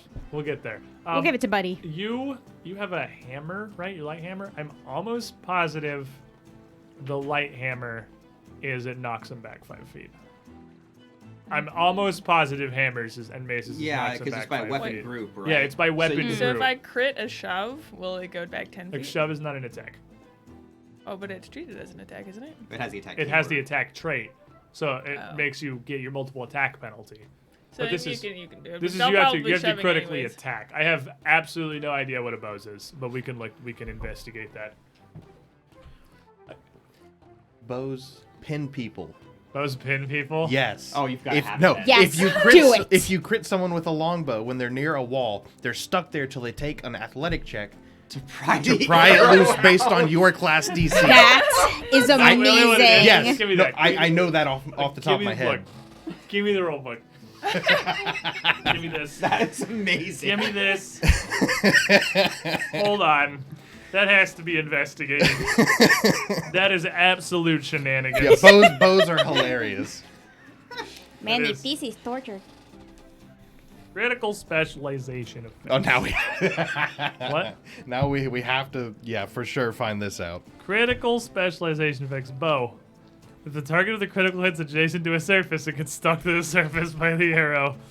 It is not a class DC, it's a flat DC Flat 10 DC. athletics check. Okay. So it is they have to do an interact action, so they have to spend an action to pull out the arrow, and it doesn't work if they're like a water elemental or something that can reasonably be pinned. I'm glad they had to write that, which sounds sarcastic, but I actually am glad that Second Edition does put all of these edge cases in here. No, you cannot pin a freaking ooze with an arrow. It's just gonna ooze around. But why not? So, Buddy, you use a light hammer, right? You have a warhammer too. I have a warhammer also. Those are both hammers. The whip is a flail. Hammer's actually knocked prone. So if you critically succeed attacking somebody with a hammer or You the clothesline the people. warhammer, you knock them over. Same for flail. Literally all of your weapons are knocked prone. I mean, that is why I took them, so. I had it backwards. It's the polearm that shoves them. Ah. So if you crit with your Gisarm and you have your critical specialization, you can shove them 5 feet. Okay. So you can Okay. push them into the reachy part. Yep. I was gonna do it on break, then we got distracted by how ridiculous the bow critical specialization effect is. Which, to be fair, I'm thinking it's ridiculous in the context of first edition, where it's like you spend a standard action to pull. I'm like, well, okay, you lose your turn, or even if it was a move action, but it's one action. It's much more reasonable But with they have the to 3 roll. action system. They do have to roll. They could fail an athletics check. But they also could have to be next to a wall. on a surface. You can pin them to the floor. Yeah, Oh, yeah, surface, not surface. wall. You can shoot them to the Oh. foot. Yeah, just basically they can't be like flying or swimming. Gotcha. They have to be Okay. on the ground or near a wall. And you never or know. on the ceiling. Hypothetically, you could pin them to the ceiling. Anyway, Crazy bird creature up there. Spiders. Bats critical are rats. specialization Bats. effects. Bats are a very common thing, apparently. We're critical landing them. specialization effects are a fun time. I love 'em. So, are you putting the Albert Talisman on anybody's weapons? We can put it on the bow. Bow. Gotta put on the bow. Gotta put it on the It bow. would be awesome. If Esphus will put on and attune the owlbear claw. You want to stick somebody to the floor? I love Of it. course, if he crits, the person's probably dying anyways. But the thought is there. Well, You actually, can choose to activate it, right? Because the bow doesn't have flat bonuses to damage, it's actually more likely that the person will survive, and thus the stuck effect. Well, will he actually has matter. deadly. I have deadly for the Oh longbow. yeah. you the do. deadly does kind of make That's up for the true. fact that there's no static bonus. It's multiplied. So he just drops an additional D10 on there when he critically hits. True. It would probably be better on Buddy's hammer then, because having 2 people being able to knock someone flat on their butt would be really, really helpful. I can knock them over anyways. Yeah. I mean, I can just do tripped. Yeah. Well, that's what I Knock mean people though, is just having something extra to it. It isn't. It's just an advantage because you have your whip and everything to trip people. That's why you brought that. But if you're in a situation where like things are getting dicey and you really need to like pull out the hammer and just go to town and you Yeah. get a crit, you can also just knock them down for free. There's no check. They just are prone now. So it's good either way. I would feel better giving it to you for that. Sure. I will take it. So Buddy will affix this weird magical claw thing to one of his assorted mallets. Not sure which mallet. His mallet sword. It's tenderizer. His flat His sword. flat His sword. flat His sword. flat sword. That's what we're gonna call it from now on. And the The group big of flat you, sword or the small flat sword? the group of you gathered together the next day and head up to the northern gate to meet with Tyrannus. Tyrannus is waiting there, as expected. He just slept there. Unclear on how long he has been there, but he does not look like. I mean, he does not look like he slept there. He looks very well kept and groomed. Like is a he Hell made Knight. his way down to a tavern that wasn't awful, and slept in probably Wizard's Grace or something. Somewhere a little bit nicer where he actually had the opportunity to take care of himself and remain presentable. You know, stand up for Order of the Nail and all that. Be a Hell Knight, exactly.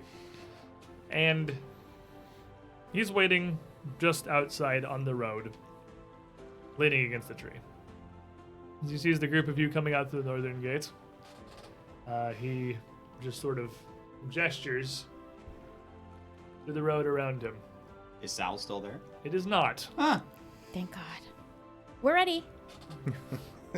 What happened to the salesman? Oh, he probably made bank around here. I mean, he seemed like a real knowledgeable guy, and he's got a real good sales pitch. It's most likely he found a place to go for the evening, and we'll be seeing him again With when his we wagon? return. Yeah? It probably folds up in his pocket. He probably doesn't want to leave it out here either. That is fair, I suppose. There were talk but of bandits to the north, and this is the North Gate. there seem to be few places in your humble town where you could hitch a wagon. And I imagine it would have been simple to see, plainly visible. Oh but no. What if he's trying to sell stuff for the goblins? Oh. Do you think he has made his way up the hill? It's Doubtful. possible, but doubtful. I have a headache now just thinking about But it. look at this. It is actually quite interesting. And he walks over to where the wagon had been perched previously and just kind of gestures at the ground. It is unmarred. No tracks, no trails, no hoofprints. As if he was never even here. He could just be a figment of all of our imaginations. What if he was just a fever dream? Well, the runestone isn't a fever dream, so... But We don't maybe know if- that yet. We haven't tried it. Can Esvis do like a Yeah, survival make a check? survival check. I guess can we all just... I gotta just roll me a bunch of survival. Throw some dice at the jump. Roll me some survival checks. That's cocked. 16. 19. 9 on the die, plus 8, 17. None of you see any sign of a wagon Oh, having come boy. through here in the recent past. I mean, there are some amount of hoof prints, just because there is some little travel on this road, but most of them look fairly aged. It doesn't look like a horse has been through here in days at best. I'm telling you, I don't like him. There was something off about him. It is interesting, to be sure. Well, He I seems guess like a real cool dude to me. He may be one of those more powerful than you know kind of folks, and you meet them down the road, and you'll be glad you met him. Well, he did mention that he went to Absalom with his wagon, which is an island in the middle of the inner sea. So that was something curious when I heard him mention I that. had heard that. There are barges, of course. There are ships and ferries, but now I can't help but wonder. He didn't exactly sound like he used someone else's services to get there. I'm telling you, he folded the wagon up and put it in his pocket. And the horses. Yep, them too. Real craftsmanship right there. I have no idea what to make of this. Honestly, the reason I gave him the time of day, or half the reason at least, was because to look at that fascinating wagon. It was rather interesting. It is not impossible, I suppose, that he is not exactly what he appears to be. You think? Well, he appears to be incredibly suspicious. On that we can agree. Whatever happened then? Are you prepared? Yes, are. indeed. We should probably stop by the Citadel first, and the goblins can tell us where the sally port is, or the passage. Of course, we need to know where we are going. We need to know how to access these vaults. And I suppose there is no harm in making sure that your newfound friends are still unharmed. As I am sure you care very much about their well-being. I certainly do. It was our... Do you want help carrying one into that? I definitely would have just kind of been sitting there holding on to it, looking over at Buddy. Yeah, I'll get that for you. No, it's no problem. Well, they might have needed this, so I figure I'll just take That's- this, please. It's awful nice of you. You got the halfling carrying a whole freaking 10-foot ladder. So, Buddy tucks the ladder under his arm, and the group of you head back out through the brisk morning cold up to Citadel Altarian. Again, it's quite a walk. It takes some time because you have to loop around the backside of the bluff. It is a decent journey. And as you walk, as morning progresses here, you start to feel a lot more fatigued, a lot more tired than the walk had made you yesterday. I mean, admittedly, hiking out to a castle and battling a bunch of demon spawn and giant animals and just rats in general, and Tiring day. yeah, everything that you've been doing, it's probably a lot more effort than most of you usually put in physically. But, Buddy and Ruhr, you feel particularly bad. As a matter of fact, you are both actually sickened one. Let me give you... Here's this. Here's this. Are you sure you didn't get something on this ladder? This ladder seems awful. I feel You much right there, worse. buddy? You look a little... Ooh, find the ladder. A little... Yeah, I'm not feeling too good, but Yeah, Roar, you look really pale. Are you okay? Perhaps something about eating that creature we had last night wasn't well prepared. that must be it. You know, my wife cooks a lot of things, but I don't know if she's ever cooked lizard. I thought the roast lizard was pretty good. Thanks. So, it's not terribly incapacitating. I mean, it's debilitating. You don't feel great. But by the time you actually reach Citadel Altarian and are back up on the hill at the gates, the two of you have gone from feeling a little more tired, a little more fatigued, to actually utterly sickened. Your throats feel completely hoarse and raw. Your coughing fairly irregularly, and you can feel all of your sinuses somehow both hardening up and just running freely simultaneously. The two of you clearly have caught some sort of infection from your previous adventures. Everyone else, for now, appears to be fine. Based on my own feeling and looking at Buddy, can I try and identify what's wrong? You can make me a medicine check, cleric healer man, because that This would is be my absolutely job. reasonable. That's a natural 20 for a 28. Hey.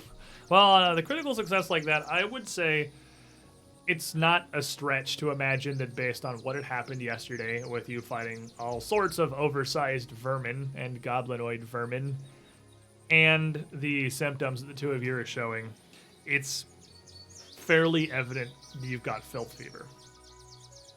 The bane of level 1 to 3 adventurers everywhere. Ye olden filth fever. Now, this is a good time to talk about diseases in Second Edition, because this is also a fairly largely changed thing. And they are no longer... Well, in some ways they are, in some ways they aren't. Kind of just reflavored poisons. Second Edition diseases have to progress in onset. And I guess technically they did in First Edition, but I have never run an adventure in First Edition where a thing gave you a disease that had an onset of longer than, like, 10 minutes. It was just, it bites you, and now you have debilitating sickness, because generally it's like a combat feature. But you actually do have an onset. It has taken you a day to start showing symptoms and start actually getting sick.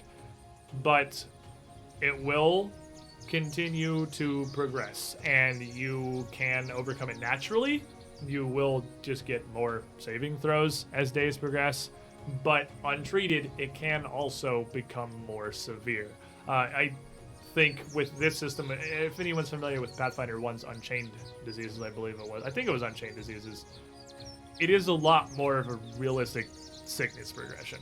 It's not just like, you failed save, you are M stats now until you have passed 2 consecutive saves or whatever, and now stats are M gone. It will actually get worse.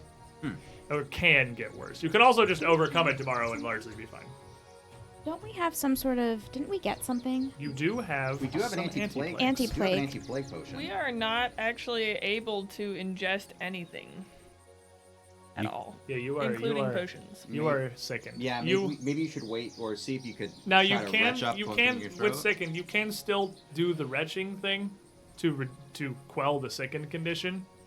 That's just as you arrive at Citadel Altarian, you're sickened 1. You can wait outside for a bit. You can go, well, be sickened 1 in the corner somewhere and overcome that. You're not like locked at sickened 1. That's That'd be just pretty strong. the start. Yeah.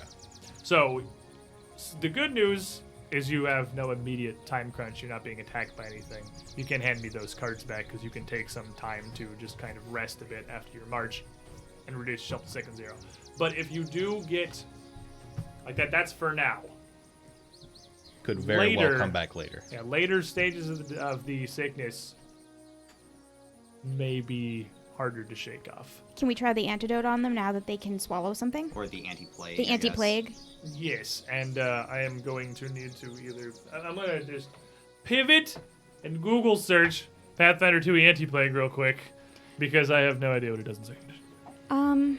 So I guess maybe we should keep an eye on each other. It seems like all of these things spread disease. I guess it's not really a surprise. They're filthy vermin.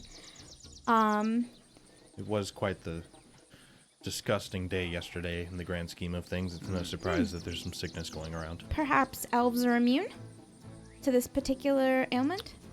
I would definitely say no. You're not immune. You were just lucky. Well, currently you have 3 non-sick elves and 2 sick non-elves, so I You mean... did roll a 20, though. I think with a hard 20 on a filth You fever. know, filth fever, yeah, you did crit succeed. Elves are probably not inherently immune. Although with how sicknesses work, there are like different strains of things that affect different people, even just individual people differently. It's Perhaps possible this is immune some to sort of this weird strain.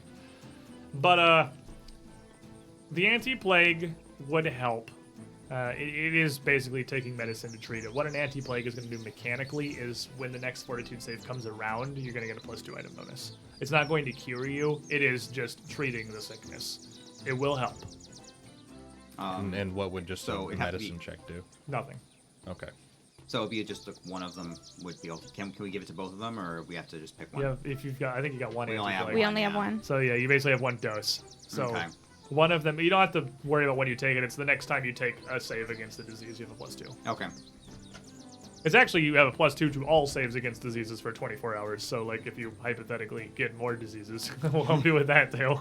I'm a stout fella. You can always give it to that boy, man over there. Well, Roar, take care of yourself. Would be appreciated. I feel Aw. like not very good. You don't look very good either.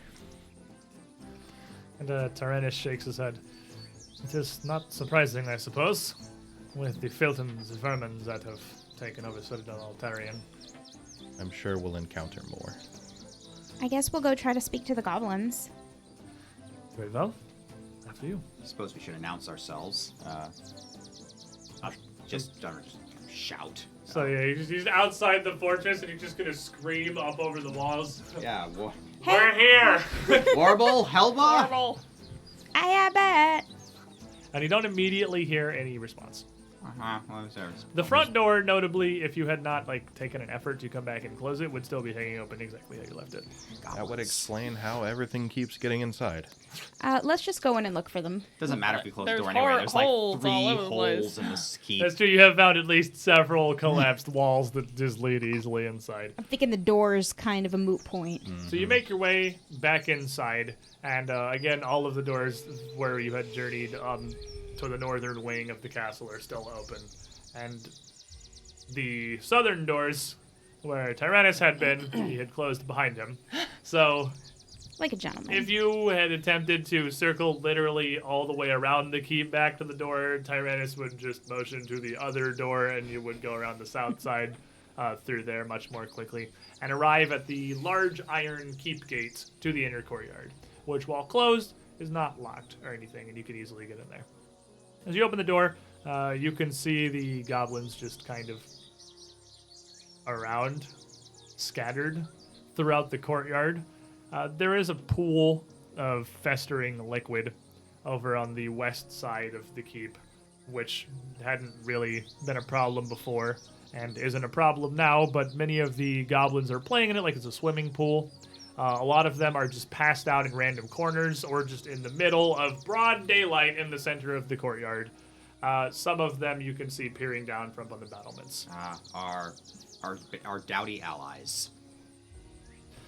You have chosen your friends well. Clearly, they are reliable. I'll try to hail the Elba. And Jill would be somewhere low in the courtyard with Warble. And as they both see you come in, the Helba would look and have a big smile and wave very excitedly, while Warble would just scoot over towards the group of you. And as she approaches, yes, friends, the heroes from the Call for Heroes from Breach Hill. They've done everything. Everything has worked out as you had told us. Your plan was spectacular. We closed the door and nothing bad happened. Good. And I'll switch into Goblin. Your Helba had promised to show us where the door was to the vault so that we could try to see what was going on down there. So I have been informed of what's happening here by the Helba overnight. It told me the details of the cultist invasion, the Cinderclaws, and the various forces they've mustered in the vaults below, because you're speaking Goblin. This sounds like it'll be dangerous. They're an organized force. They came up in mass. They had animals. They controlled the dragon dogs that had come in through the courtyard previously. I'll be translating for them so they can understand what she's saying. Yeah, because again, she's much more fluent in Goblin than she's in Goblin. They had full control of these and other monsters at the command. Beyond that, we don't know what to expect. We don't know how many there are. We don't even know where they've came from. But they haven't threatened us further. They chased us out, but when their dragon dogs rose up to chase the Helba and the rest of the Bumblebrashers into the courtyard, and she gestures over to the north side where the collapsed wall is, they were too large. They tried to climb up to the battlements and brought the wall down. The main staircase is collapsed. They may just be stuck down there if they don't know about the other way. It's hidden from both sides. Well, it would be best if we were shown the way so we could flush them out. obviously speaking through. Yeah, I mean, she understands common, so like you don't have to translate common to her. But like, yeah, I mean, Resme is translating everything that Warble says to you. But as you say that, she would not. Yes. The Bumblebrashers and myself would be very happy if the heroes could continue to help us. But we have little help we can provide. The Cinderclaws were big and mean and stabby and bitey. We couldn't fight them. They couldn't fight them. That's okay. That's what heroes do. We help those who can't help themselves. And at this point, Helba comes over. Also just interested in what's going on here and wanting to come greet the heroes again. And hearing the last bit of this conversation as Chell approaches, she continues, Well, they are noble heroes. They can fight Cinderclaws. They killed the dragon dog.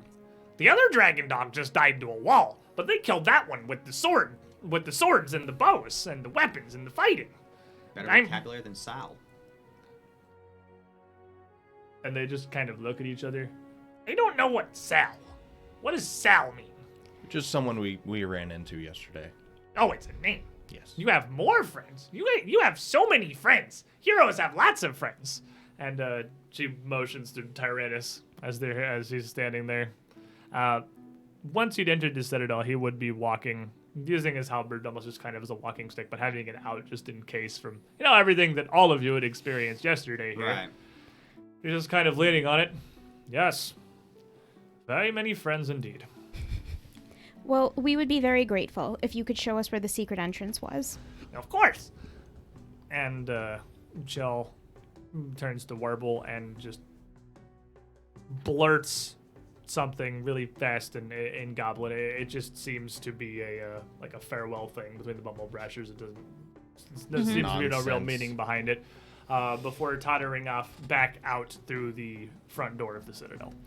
And she leads you out around through the muck and the ruin around the outside of the castle itself to the back, to where the higher bluff raises behind it. Mm-hmm. And up towards it to just nothing. A random break of stone in the tree line. And Chell stops there and just points. That's it. That's the door. They hid it in the mountain. Clever. How do we get through the door? Can I see it? Well, maybe a perception check. While we're doing that, I'm assuming we left the ladder for the goblins, so we're not I carrying assume it. you left Absolutely. the ladder for the Okay. goblins, yes. 26. We Right both here. we both rolled ones. Can I see it? 1. No. Yeah. I was Dalren like- and Buford are just looking I'm at sorry. the bluff like, Was that a 1? No. Okay. why are we trusting goblins? Like, I got But, a 26. but having it pointed out to you, Roar at least, you would be able to see. It is very spectacularly concealed among the rough stone here. They used a lot of the natural embankment to hide the thing, and it looks like it hasn't been used in quite some time. So it even has a layer of actual rubble and dirt on the outside of it, obscuring any kind of an outline or a frame. But there is certainly a door there. Just gonna look over at the two of you staring at rocks and boulders and stuff, just like They're looking like 3 feet to the side of Yeah, the thing, just like. Poking. this. Tink, tink. This is the door. And Chell kind of scoots up and brushes away some of the rubble and the stone, and then feels around the side of the thing a little bit before you see just a section of this cliffside give way and swing inward with a mighty creak.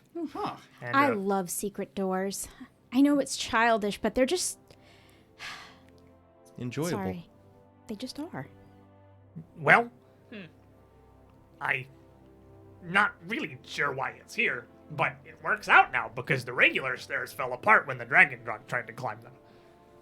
But the under levels, the basements of the big castle, they're large and well, they were our home, but we didn't live in all of them. We only lived in the one side. There was too much for the whole Bumblebrasher tribe. It's very large. Again, just like saying large repeatedly doesn't seem to be getting it across. Just gestures with their hands encapsulating realistically not a very large area because she's a goblin and has tiny goblin arms, but doing her best to gesture and indicate a large area with her tiny goblin arms. Well, we'll go explore it and we'll see what we can find. Thank you. Can we figure out how the door works? It might be a good idea to close it behind us so that in case any of the cultists slip by us, they don't escape. And I mean, it does seem to be a fairly simple door once you know where it is. Okay. It's on hinges and has a simple latch. There is a place, it's just a kind of a weakness near the latch in the door where it's soft rather than an actual like independent lever or latch that you would grab onto. Pushing it in allows you to push into the structure of the latch inside the door itself and release it a bit. So as long as you know where it is and where to push on it, it is mostly a standard door. Okay. The inside of the door, however, is just very visible and a very simple frame where you can just pull the latch and swing it inward. Great. The inside's a door. The inside's a door. It's not meant to be hidden from, the people who are This is coming your- up from the escape tunnel. This is your typical secret door. This side, hidden, mysterious door. Ye olden standard. But behind it, a set of fairly rough stone stairs just descends down into darkness. And you can see as far as the morning sunlight pierces down there. And since this is set in the western bluff face and it's morning, it's pretty far. But with the massive bulk of the citadel in the way, the sun's not shining down there directly. And it gets dark relatively quickly. So, I guess- before we descend these steps here into the vaults, I feel like this is a perfectly good place for us to take our quick midstream break here. So, everyone here in the Twitch chat, appreciate you all being here supporting. Let me just double check real quick because I haven't looked. Look at that. Look how much not hitching it's doing. It's not hitching anywhere. We did You it. do it. We fixed the problem. We're so good at Is this stuff. is this going to be the first one ever with no tech issues? Okay, those are words you're not going to say because there's about Be quiet. 27 bazillion other things that could go wrong. But we have, it seems, fixed the audio hitching and the random lag and whatnot. But when we return in a couple of minutes, we're going to descend into the depths of Citadel Altarian, into its vaults with our new ally Tyrannus, and to see what it has in store. Be right back.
Welcome back, everybody. We left off. Chiol, the Helba of the Bumblebrashers, had shown us the entrance to Citadel Altarian's vaults, the stairway descending down into stale air and darkness. And now, as we return, we're getting ready to descend into those depths to see what exactly has chased the Bumblebrashers out from their home, what these cinder claws are. And, added bonus now with our new ally Tyrannus, who, fortunately, thanks to Espis over here, we've got a pretty neat 3D printed model of. Yeah. The future is cool.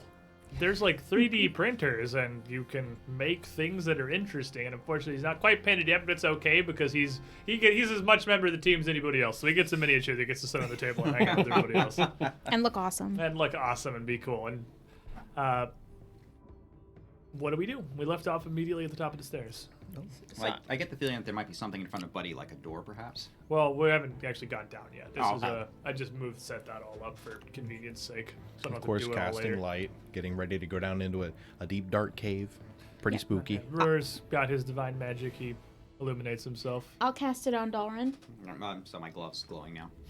I'm gonna, be real sneaky here with my shield up, because I'm gonna have my shield up, but I'm gonna be real sneaky and go like, clunk.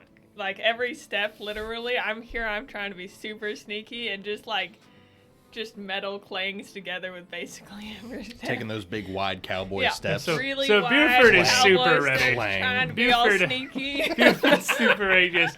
Clonk! Clonk! Yep. Clonk with his breastplates and his And I'm like massive trying boots. real But quiet he is here. all kinds of ready. He just immediately, doors open, okay, shield up, down the stairs we go. Steps Yep. inside while they're still casting preparatory I'm ready. spells up here. Buford gets about 4 steps down before he realizes nobody's immediately following him, and the darkness is not becoming less dark. But, anyone else, anything? Resme will go.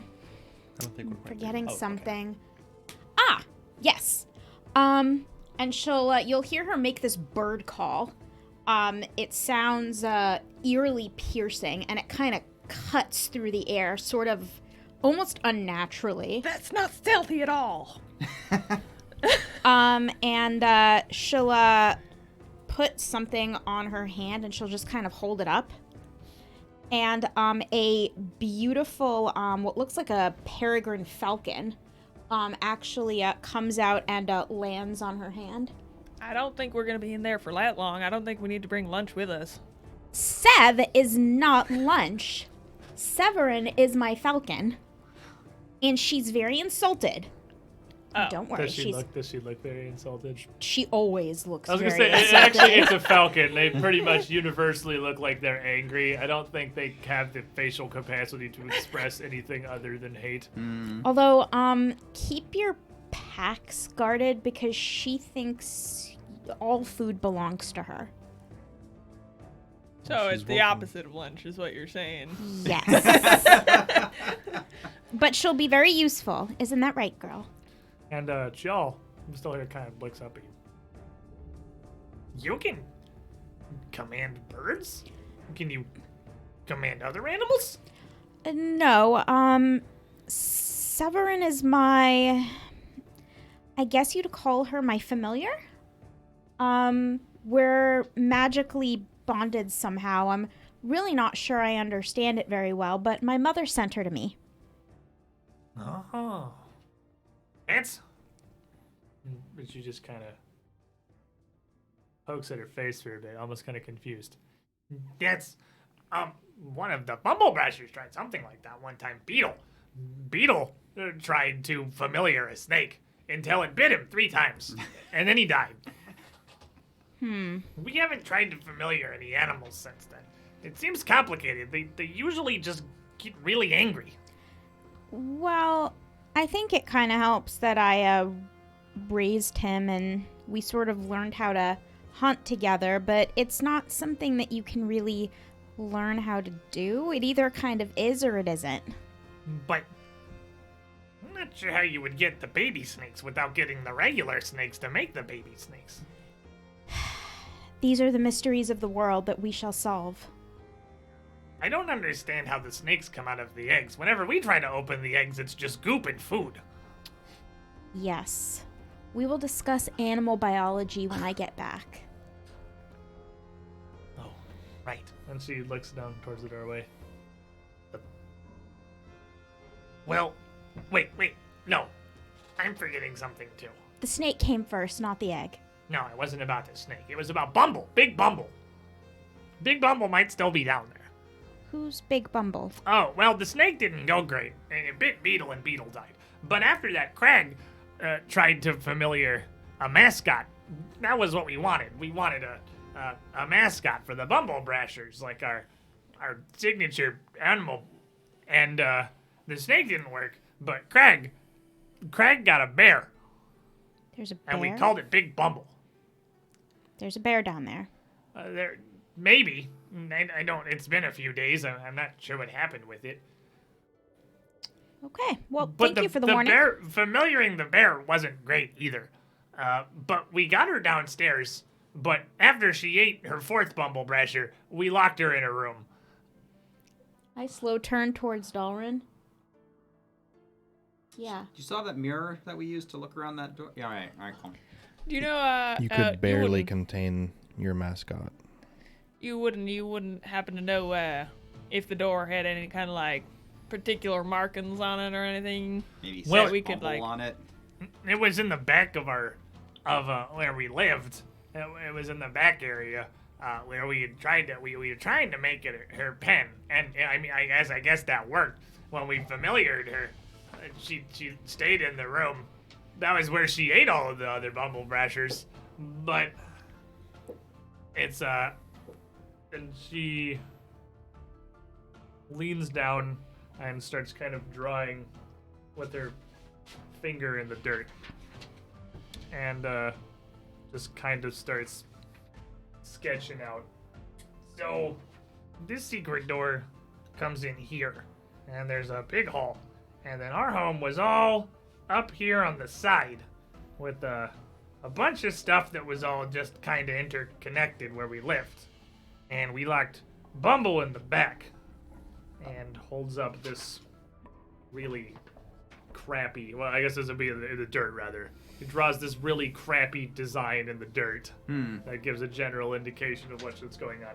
But there's a lot more down there, but we don't know what it is. There's another side. That's where the dead people are. And The dead people? Tyrannus steps forward. The dead people. Are they walking? Are they interred? Is this a crypt or? And Helba looks up at him. They're dead people. Dead bodies, right?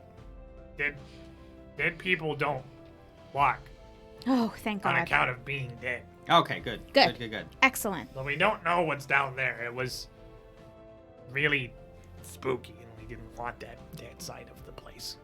And then there's more down at the far end of the hall. But we really just wait. We're up on the other side where Big Bumble is. Well, I have a good idea then. Dalrin, you have a parchment paper with you? Of course. Let's create a map as we go. That way we can backtrack our steps and kind of know what's in each room, so that if we do decide to do something down here, we have a record of where we've been and what's there. Easy enough. So, with your new Falcon ally, certain to be great aid in a basement crypt, and your assorted light spells. Are we ready to descend? I know Buford's already like 4 steps down, just kind of waiting awkwardly. At that point where he's already started walking away, but the conversation's still happening, and now he's like... Buford is never awkward. I doesn't stand wanna- with purpose. Doesn't want to walk back up to the group because he already walked away, but it's been an amount of time and people aren't really coming now, so he's just kind of... Because he's not really a part of the conversation, just sort of on the stairs waiting. Just clanking in place. Yeah, I guess we'll line up in our normal formation. +1. +1. We'll put Severin in third position. And Perching on top of Tyrannus' head. and Tyrannus, with as you two, as you enter this hallway here with your light magic on your gauntlet and just kind of printed on your chest, says, I must admit this is much nicer. Having to wield a halberd and bear a torch is somewhat difficult. Fortunately, the upper levels of the Citadel are not so dark, but it is vaults. There will be no light here, and I will admit I may have struggled alone. Oh, that's what friends are for. It is good to know that something down here awaits us at least, so we can be prepared. Of course. Attention, Zen. Eyes up, weapons out, ready. And holds his halberd up in front of him, ready at a moment's notice to start swinging, and takes his place in the line here. I would imagine, I just kind of put everyone here No, in that's right. I think that makes perfect Yeah. sense. random order. Yeah, I think it's largely the order you guys usually go in, but with Tyrannus just kind of in the middle. I feel like one of the downsides of being a sorceress is like you get your weapons ready, but it's just your hands, and it just doesn't look nearly as cool. Just get your tingly Magic. fingers at the ready. I mean, to be fair for me, getting at the ready is like, I got a holy symbol. I'm not afraid to use it. I'll show it to you. Yeah. I'm gonna give you the healing light, boy. Is that a threat? Like, So I guess we start making our way down. yeah. So you begin to descend down the staircase here. After the first few steps away from this secret door here, it does widen up a decent bit, but not a lot. It's about 5 feet across. It's still relatively narrow, but it's not super claustrophobic. But it is very rough. It is very dark. It's very stale, and it's very monotonous. You're just kind of descending down with no real visual of where you're going or where you're coming from. But fortunately, it's not a terribly long staircase. And as it goes down, it does double back on itself, turning around on a small landing to face east, where you end up here, where you've come to what is clearly the back of another secret door. As the goblins had told you, it is secret from both sides. So you are, at the moment, inside of the small interim passageway. Secret passage. Okay. Now, before we proceed any further, just for everyone that is watching or listening, the party is level 2 now. So we have all of these fancy level 2 things to do with ourselves. And I have to say, in all the years that I have been streaming Pathfinder-related content, that is definitely the fastest level 1 in the West. That was 2 sessions. 2 sessions, man. 2 sessions of level 1. Not even Plaguestone, which was a brief module, was that fast. I think there was 3 or 4 sessions of level 1 before that one started going. That is the absolute fastest level 1 I have ever seen. Blakestone's like, you gotta beat the We're freaking plague wolves. We're speedrunning Age of Ashes here. But as you approach the backside of this, buddy, it is clearly a door that can open. From inside here, you can hear some sound from the other side of the door, but it sounds like it's not immediately on the other side of the door. But there is something moving around down here on the vault level. The goblins were at least not completely wrong. Someone is here. Like a bear. And open the door. Buddy, if you would be so kind. Probably best to push into the room too if there's something, like that. And yeah, as you open this doorway here, you see not cultists, not frogmen, not skeletons or zombies or any other kind of undead. What I would put, if I was to have everybody make a list of all of the things that exist and which one you thought you were going to find down here, large, tropical, very colorful birds would probably have been pretty close to the bottom. Like aggressive tropical birds? They are, first of all, enormous. These are near like ostrich or emu size. Oh my God. No. They are large birds, standing up about 4.5 feet tall on the ground. But they don't have those super long, weird, naked ostrich legs. They just look like a songbird or almost a peacock scaled up massively. They're incredibly brightly colored, with turquoise feathering and a red crest on their head, with long tail feathers kind of draping across the floor behind them, almost like a cape, a mixture of these two colors. Make a good trophy. And as the door opens, the 3 of these creatures all turn to you at this sound. Bird heads. And their tail feathers tick up. There's about a second of silence and delay here before the angry screeching and charging begins. I suppose boy. we would have been Perfect. doing our exploration activities. Well, there hasn't been an opportunity yet, so I mean, I guess I'll give you scouting and I'll give you your knowledge check, because I hadn't asked, I'll be doing the same ones for now. And my But- shield was up. Getting your shields up. The three very relevant things to what's Things happening. that matter for combat.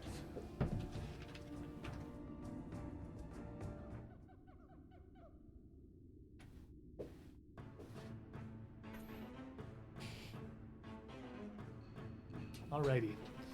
So, Esvis, 25.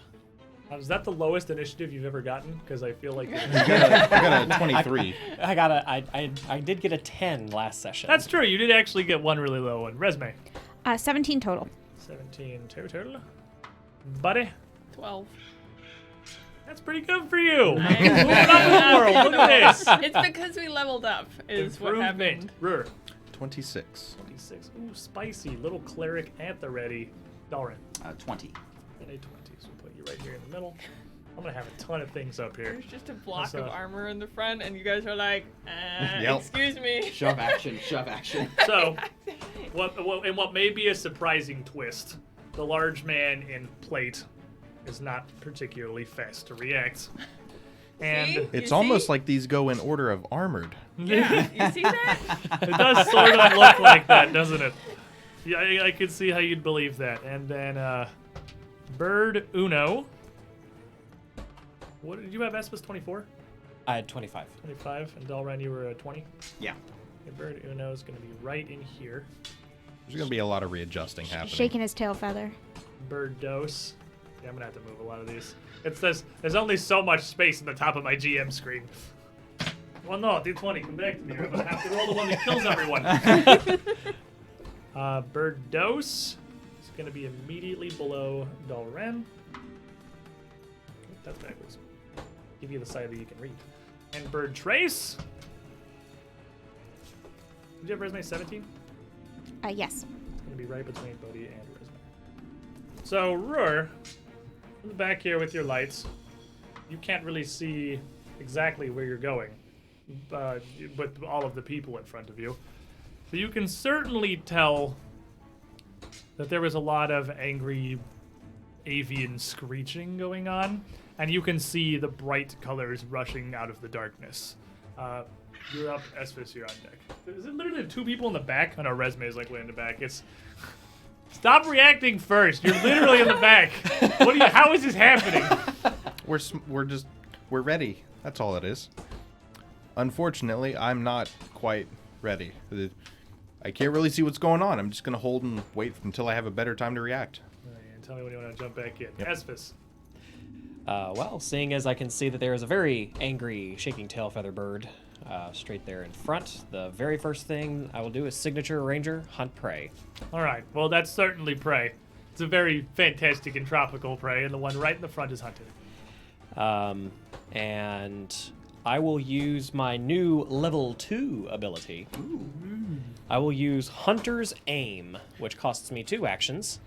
And what it does is I get a +2 to my attack roll, and I ignore my prey's cover. That's pretty solid, because he definitely has some right now from the 7 teammates in front of you. Do you get a shot too? Yes, this is with my shot. A natural 1. Well, Aw. I want to go ahead and say that despite all of the cool preparation of ranger abilities, there are shoot still that. like 7 teammates in front of you. You are in a fairly narrow hallway. I mean, it's like 5 feet across, but you've got at least that many bodies. Exactly. You literally have 5 people in front of My you, hat 2 of goes which have a Yeah. lot of pink, armor. and my hat goes flying in front of me. I'm like, You knocked Esphis? Buddy's head into the room. Sorry. That's all I got. Alrighty. Cool wind up. Oh, the hat.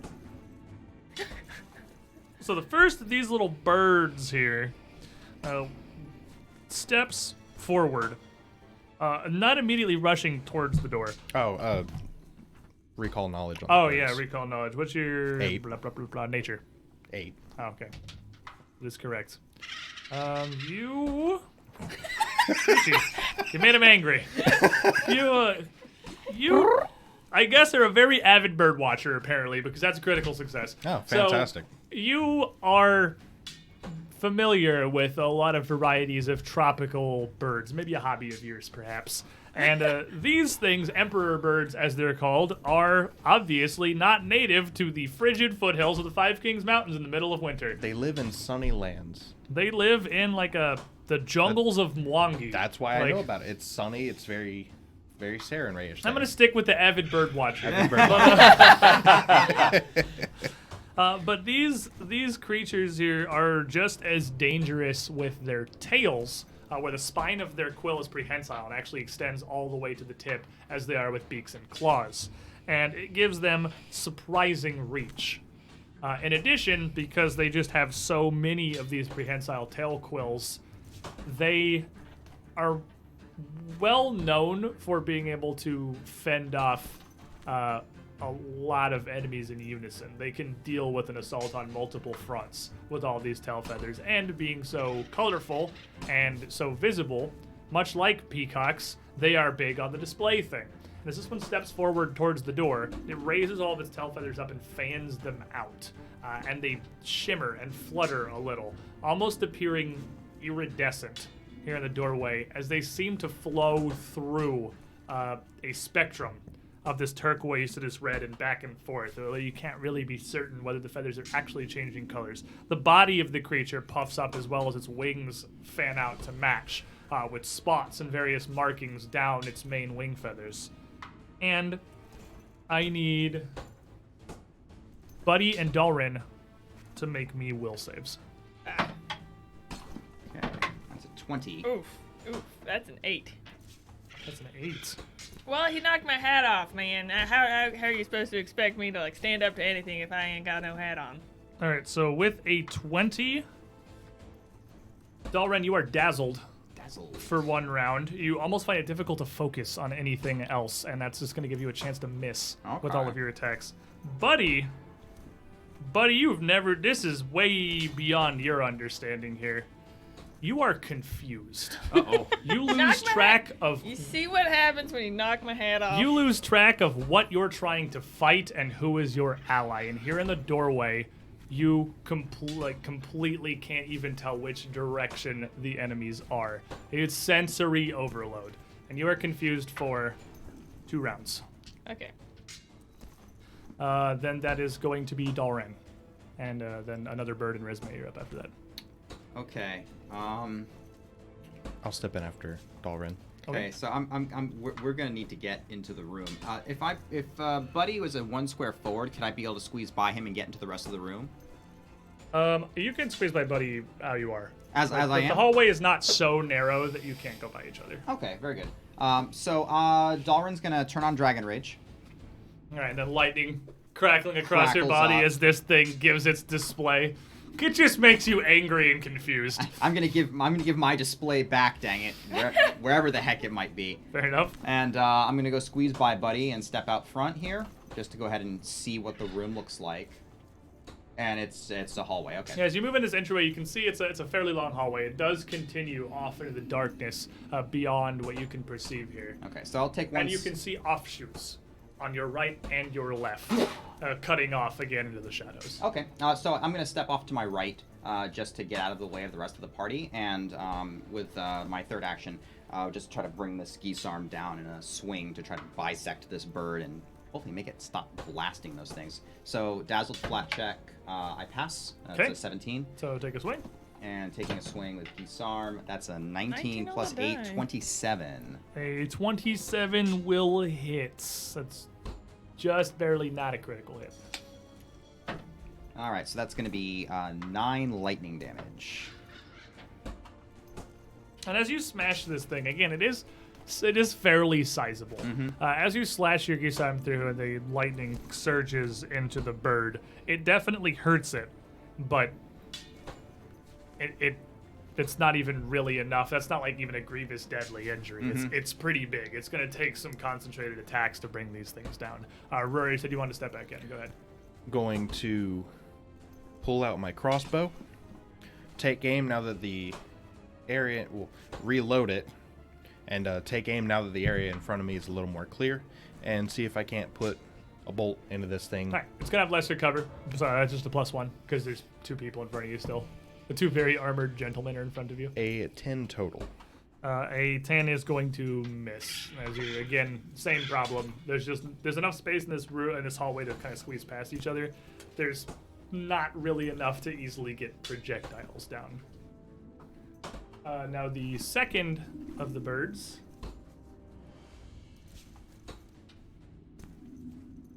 is going to move forward as well, striding towards you down the hall into the light. Its tail feathers raised up alongside the one that is doing the shimmering, scintillating dance. And from its position, it is going to lash out with tail feathers against both Buddy and Dalren. Dalren, what is your AC? It is now an 18. 18. You are raging. It is going to hit you. Buddy, what is yours? I'm flat-footed, but I'm not sure what that means. It's just -2. Okay, so my shield is up, which is 20, so my shield is negated, so I'm at 18. Okay, 18 AC as well. That one's going to critically hit you as you just stand there in confusion, not really sure what's going on. You basically make gotcha. no attempt to avoid it whatsoever, and this tail quill punches a tiny thin hole just straight through your breastplate like a rapier and stabbing into your torso. So, Dalren, you are going to take 7 damage. Buddy, you are going to take 8 damage. It's always fortunate when the critical gets low rolled. That works out for the players very well. There you go. A 1 on the die for damage there, so you're lucky this time. Resume, that'll be a bird. Oh, and also, because you took damage, roll a flat check to see if your confusion is. Oh, right. Hey! It's a 14 on the die. Fantastic, so you are no longer confused. How long does my dazzle ever go away? It was actually on 1 round, so it's over. Oh, Andy. Sorry, I meant to mention Dazzle for 1 round. Alrighty, so Resume. Just dazzled forever Then because this third bird bird, looked and at then you. Buddy, you're on deck. My sensitive Eldon. Resume will hold up her arms, yell Fulgare, and lightning will fall from the sky on the ceiling onto 2 of these birds. Okay. Yeah, less the sky and more just the ceiling, like 10 feet overhead.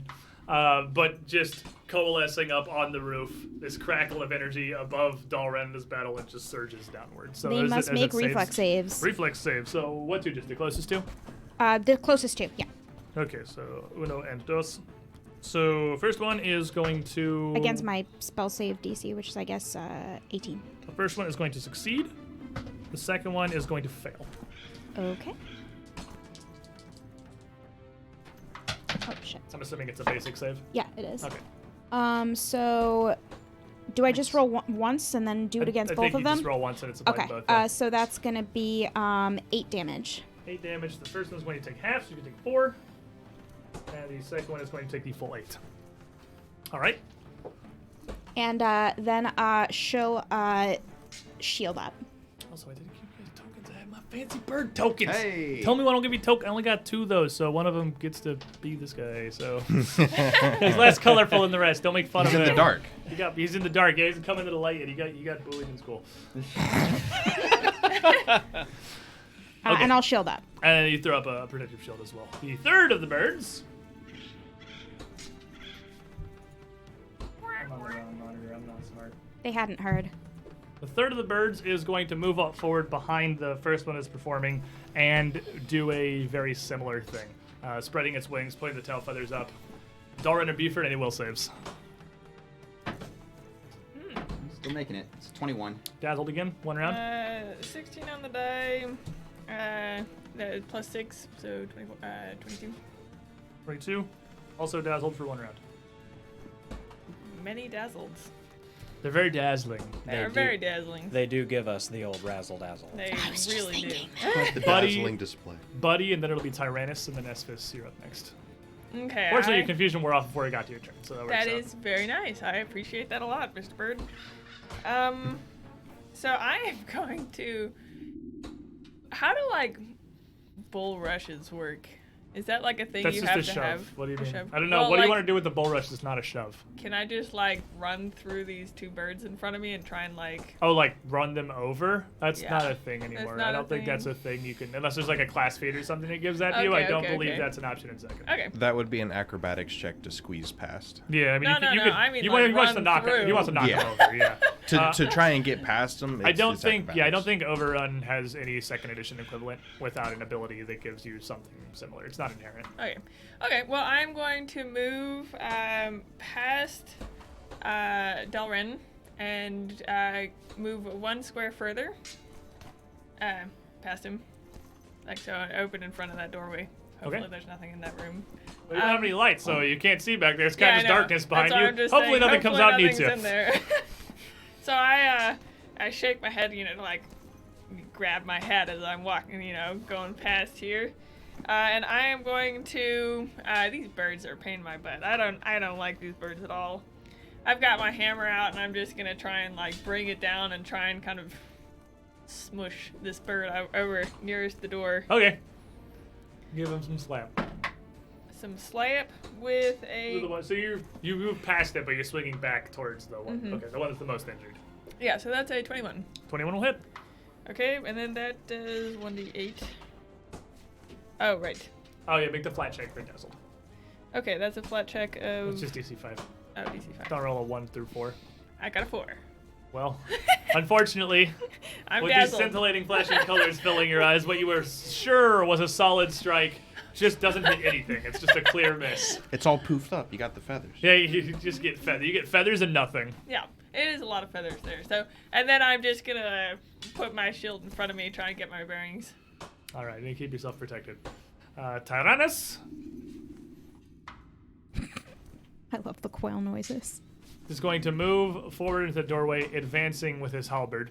And as he moves forward, he lets go with one hand and makes a motion with 2 fingers down towards the right side of the hallway where you guys are already running to circle back around behind these creatures and lashes out with his pole arm from the door frame, staying there so that the archers and casters behind him have to, the birds would have to move through him to get the rest of the team. Before he starts one mighty swing. As soon as he clears the door frame and has the range overhead to bring the halberd up, he does. He doesn't try. There's no subtlety or anything to this attack here. He just brings this halberd down with as much strength as he can muster directly towards the meat of the nearest emperor bird. In a, you could say, power attack. Which he is going to miss spectacularly. No. Gets As stuck is in the historical doorframe. of the good Yeah. narrations of power attacks, they And yeah, as he brings it down here, the bird hops to the side. They're not. They're birds. They're not just standing there getting hit. And his halberd slams into the stone floor with an echoing ring that emanates throughout the basement here.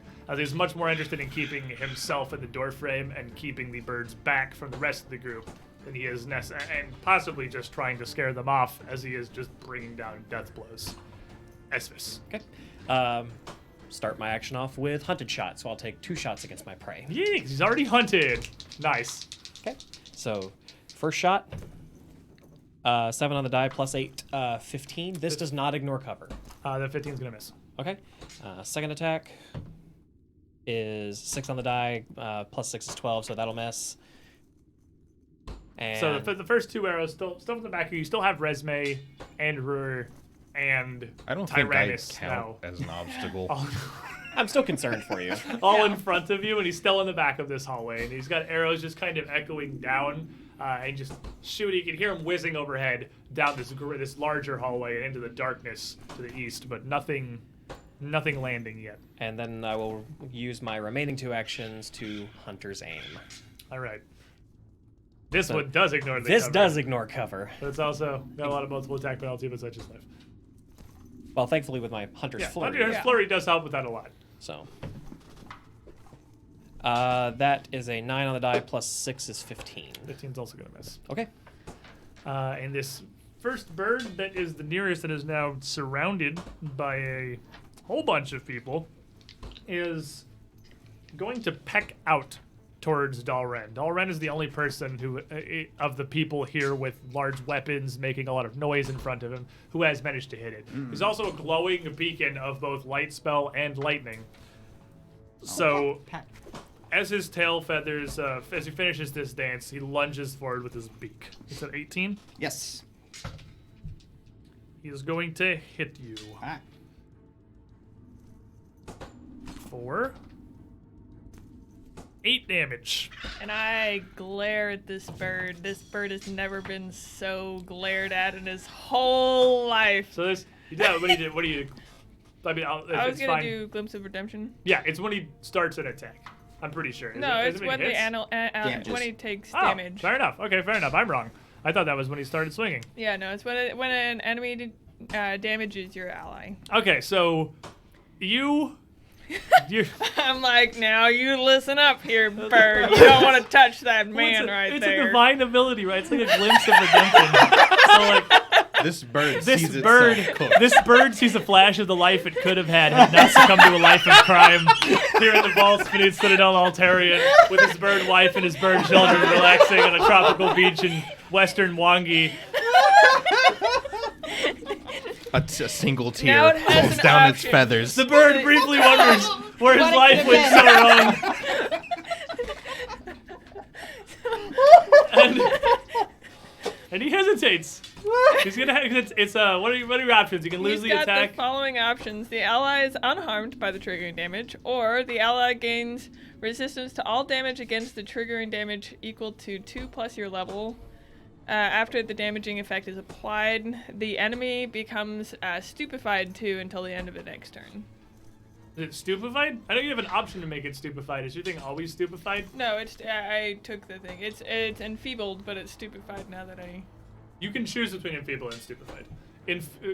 Stupefied is like intelligence and spell rolls. Stupefying the bird probably isn't going to help you. Enfeebling okay. the bird that is stabbing the crap out of you is going to be Okay. much more effective on it. Okay, So he either enfeebled. can do 4 damage and be enfeebled 2 forever, or in a moment of quiet recollection And regret. and regret, contemplate how he ended up here, abandoned by the Cinder Claws in a dark hallway when he doesn't even have dark vision, with what has to be the saddest existence possible. And he's gonna hesitate, and you're not gonna take any damage. That's great. But after this brief recollection, he's going to start wildly stabbing out with the tail quills towards the 2 of you. So he's still swinging. His brief lament on his life of crime over. He's returned to his assault. This is my favorite ability in all of Pathfinder. Cliffs yeah. of Redemption is amazing. I'm a bloodthirsty animal. Ah, tails. All right, stabbing. So with his penalty here, he is going to hit Buford with his tails. Okay. That was a -4. Yeah, I'm gonna hit you. Was And it 20? yes, Okay. he is going to hit Dalren as well. Ah. So Buford, you are going to be struck by a quill for 7 damage. And Dalren, you are going to be struck by a quill for 4 damage. And now it is your turn. Dalren, rear on deck. All right. So can I slide past Buford without too much difficulty? You certainly can. All right, You have brilliant. a much bigger open space now. Okay, so Dalren is actually going to, following his Tyrannus' advice, he's going to actually slide around to the back here. One more further away. There you go. So bad at looking at the table and figuring out where that is. No worries. Through the bottom of the slit at the bottom of the initiative trackers where you can see. And the nice thing about these big flightless birds is they've only got 2 feet. So he's going to take that halberd and the geese arm, and he's going to swing it into the ground to try to take the feet out from under the bird and knock it over. Okay, so that is versus it's 4 DC, yes? 4 DC, yeah, my athletics. That's a natural 1. I'm going to give you a coin for that. Sir? Dazzled? Oh, I am dazzled also. Oh, yeah, flat check and first. to target anything, yeah. So flat. Okay, flat check. Never mind. You're very dazzled. These are this is a spectacularly dazzling creature here. As you go to trip and you just, as you move down the hall, totally lose sight as your light emanating from you shimmers across this bird's feathers. You completely lose track of where you're aiming and swing at nothing. You So can continue trying. I It's can just a continue flat trying? check for each time you try to target Okay. it, basically. So kind of like blinking around and moving about. It's he's gonna try to go ahead and focus on it again, and this time he's just gonna try to go for just a quick chop down to try to see if he can catch it this time. Flat check passes with a 16. Okay. And attack roll is an 18 minus 5, 13 plus 8, 22. 22 hits. So that's going to be significantly better. So this is the unharmed one. This is the one in the back. Yes, Yeah. the bullied one. The duller. the dollar. He's the one who's dazzling you right now, so clearly Yeah, you have a good be careful point. you make fun of in Bird Middle School. That's totally true. So Bird Middle School Bird takes 15 lightning damage. Oh, wow, that's a solid hit. Now sending him from unharmed to the most injured of the birds. And that will bring us to Ruler, and then a bird. I'm going to tell Tyrannus, move up and out of the way. I have a spell. I need clearance as I move up behind him and cast a 2-action heal into Buddy, who appears to be taking the brunt of things. Alright, so Buddy gets a lot of health. No, wait, it's not. That hasn't leveled up yet. Yeah, It's not still a yet. lot. It's still a lot, but it's not 2d8 plus 16. Not yet. It is 9. 9 health. Okay. Alrighty, and then the second of the birds here is surrounded. There are swings coming. Dalren is moved behind it. This bird. I'm trying to click on the main monitor because I don't learn from experiences. Gonna take a step back, just placing himself kind of in the center of the group. All three of these birds now corralled, clustered together, and he is gonna take his turn at doing the shimmer dance.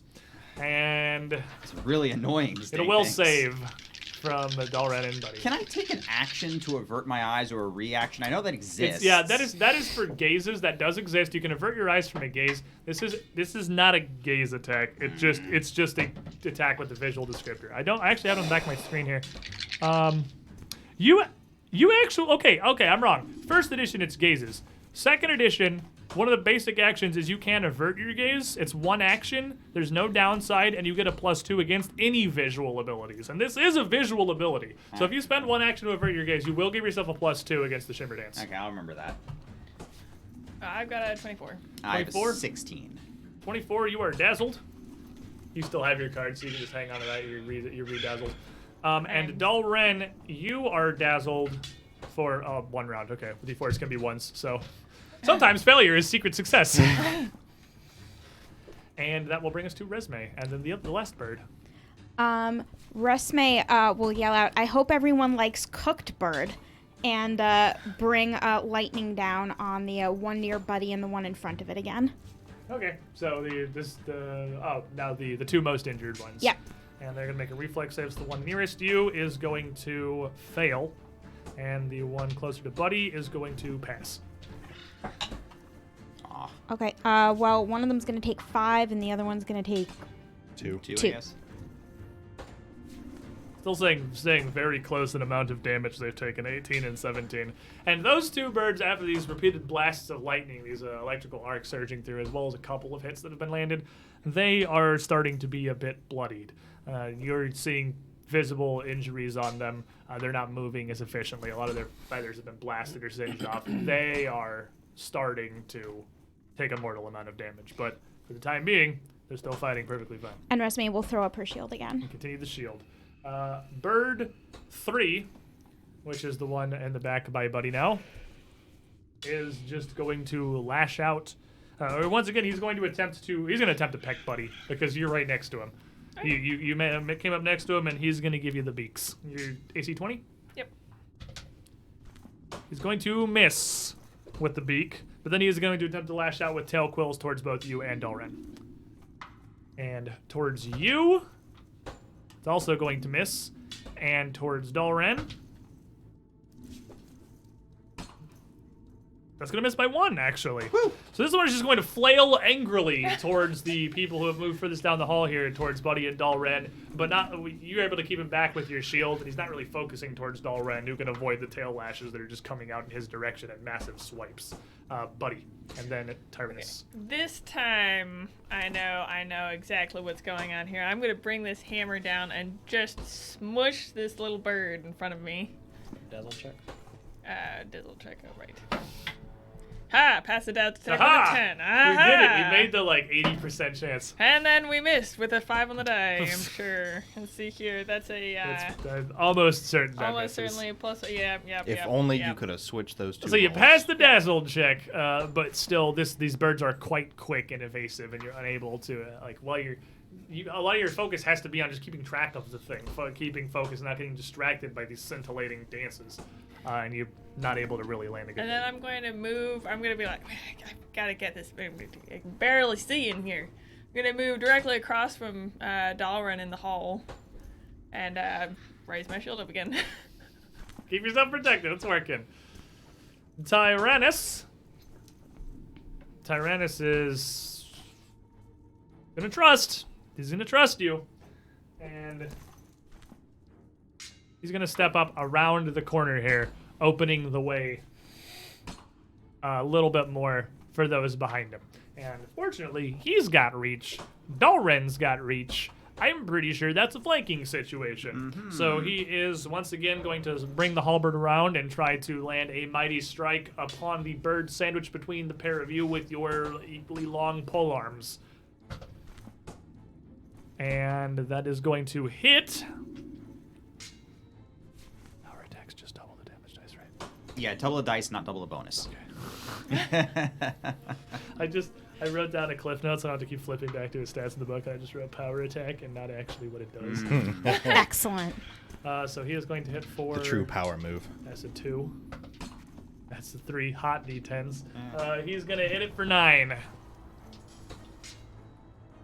Evening up the race. We are perfectly efficiently spreading our damage across these 3 creatures here.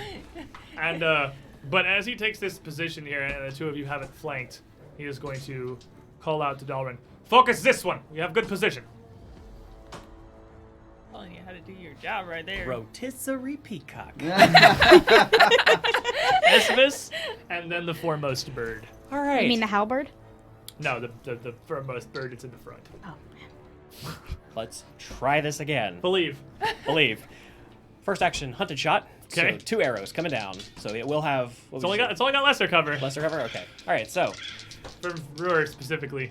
I have a house rule that it's barely a house rule. I've used it forever. That for ranged weapons, if you have an ally adjacent to you, that doesn't give them lesser cover because, I mean, if anything, that would make it, especially if you have a crossbow or something, you could brace it and make it easier to shoot them. So I'm not giving you cover from Resme, but Brewer is casting a bunch of shiny divine magic halfway down the hall, and that's lesser cover. fair enough. Okay. All right. So first shot. 15 on the die, plus 8 will be 23 total. You did it. You hit him. Woo! And the second shot is an 8 on the die, plus 6, 14. 14 will miss. So Okay. you gotta hit, though. Esmus is on the board. We got him on You the got board. it. For 7 points of piercing. Hey. And with that first Emperor bird, the closest one, your hunted prey, is on death's door now. Barely able to still mount an offense or avoid. Okay, then. I will use my remaining 2 actions to Hunter's Aim. And I will ignore the cover that it has. Aim a little higher. Aim a little higher. You got him once. You can just repeat the first shot. A 19 on the die, plus 6, 25. 25 will hit. Yeah. For 6 points of piercing. And with 6 points of damage, as these 2 arrows thud one after another into the first of the Emperor birds, it finally falls down to the ground. Dinner. Middle school bird picks up the feathers of the colorful bird. A fit of jealousy. He had a moment to reconsider what his life could have been before a pair of arrows slammed into his chest and he just collapsed on the floor, left forever to wonder. And that is it for me. Alrighty, that will bring us to that bird, which is now dead. So Dalren and Rur, you're on deck. That was a good pick. That was value. All right. So first I'm going to attempt to target the one in front of me that Tyrannus is suggesting we go for. You are flanking it, so it's flat-footed. That is a 1, so I am not going to see it. Yeah. Yeah. Are you still dazzled? I have a card in front of me. Yeah, but you two have not exactly been great about hanging back. I know. Has it? It's been a turn. He was dazzled last turn. No, I I think I think I am still dazzled. Yeah. So I'll try to focus and try to squint and see him again. Now, here's a question. Because I have to roll to target, and then I fail the roll to target, that uses up the action, but does it count my multiple attack penalty since I can't see him in the first place? Let me consult the wording of dazzled via these spectacular Paizo condition cards. Everything's concealed from you. Got 2 target, yeah. So it is concealed, which is definitely back here somewhere. You must succeed at a flat 5 DC 5 flat check when targeting with a non-area effect. Huh. I'm gonna say, but we'll look this one up later. I'm gonna say yes. It still counts your multiple attack penalty because like you can say that you're attempting to hit it. It's basically just like skipping the AC check by having you just miss the concealment. Okay, and so you're still, he would have you're swung still taking at a swing at it. something. Yeah, it's not like if you don't make the he's DC 5 squinting flat and check, searching. you haven't realized there's a bird there. Okay. Because that will be hidden. Concealed is you're aware of where it is, you see it, and you're taking a swing. You're just not. It's not exactly where you think it is. So I'm gonna say yes, but I'll look this one up because I might be wrong on that. No worries. All I'll right. look it So up later. I'll take a second attack. Flat check passes this time with a 13, and then that's 4 on the die. That's like 7. Yeah, it's not. So flat-footed helps not that much. That's away now.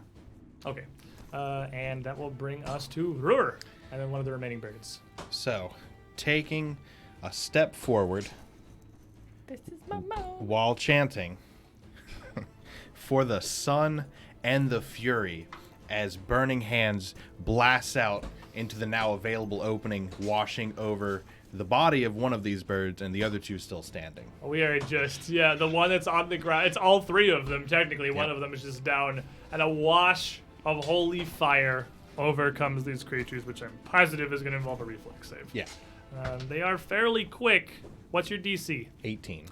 The first one is going to succeed, and the second one, they're both going to succeed. All right. They are fast. Like they're not armored or anything. They're just birds. The difficulty to hitting them is almost entirely the fact that they are quick and I need a evasive. D6. I thought I had 2 D6. The burning hands is D6 as well. That is 5 each. Okay. Is that total? 10. Okay. Yeah.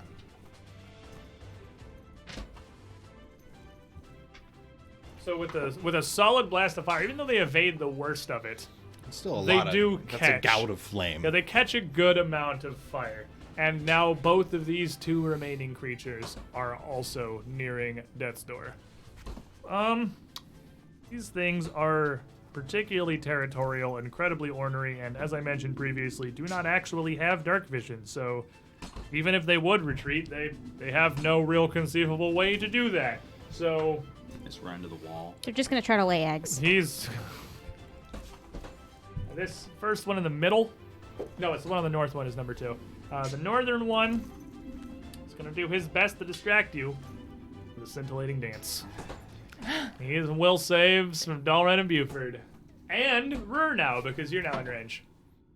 Ooh, that was so good. Ooh, man, we're on fire. Used to this nonsense. 25. Okay. Dazzled one round?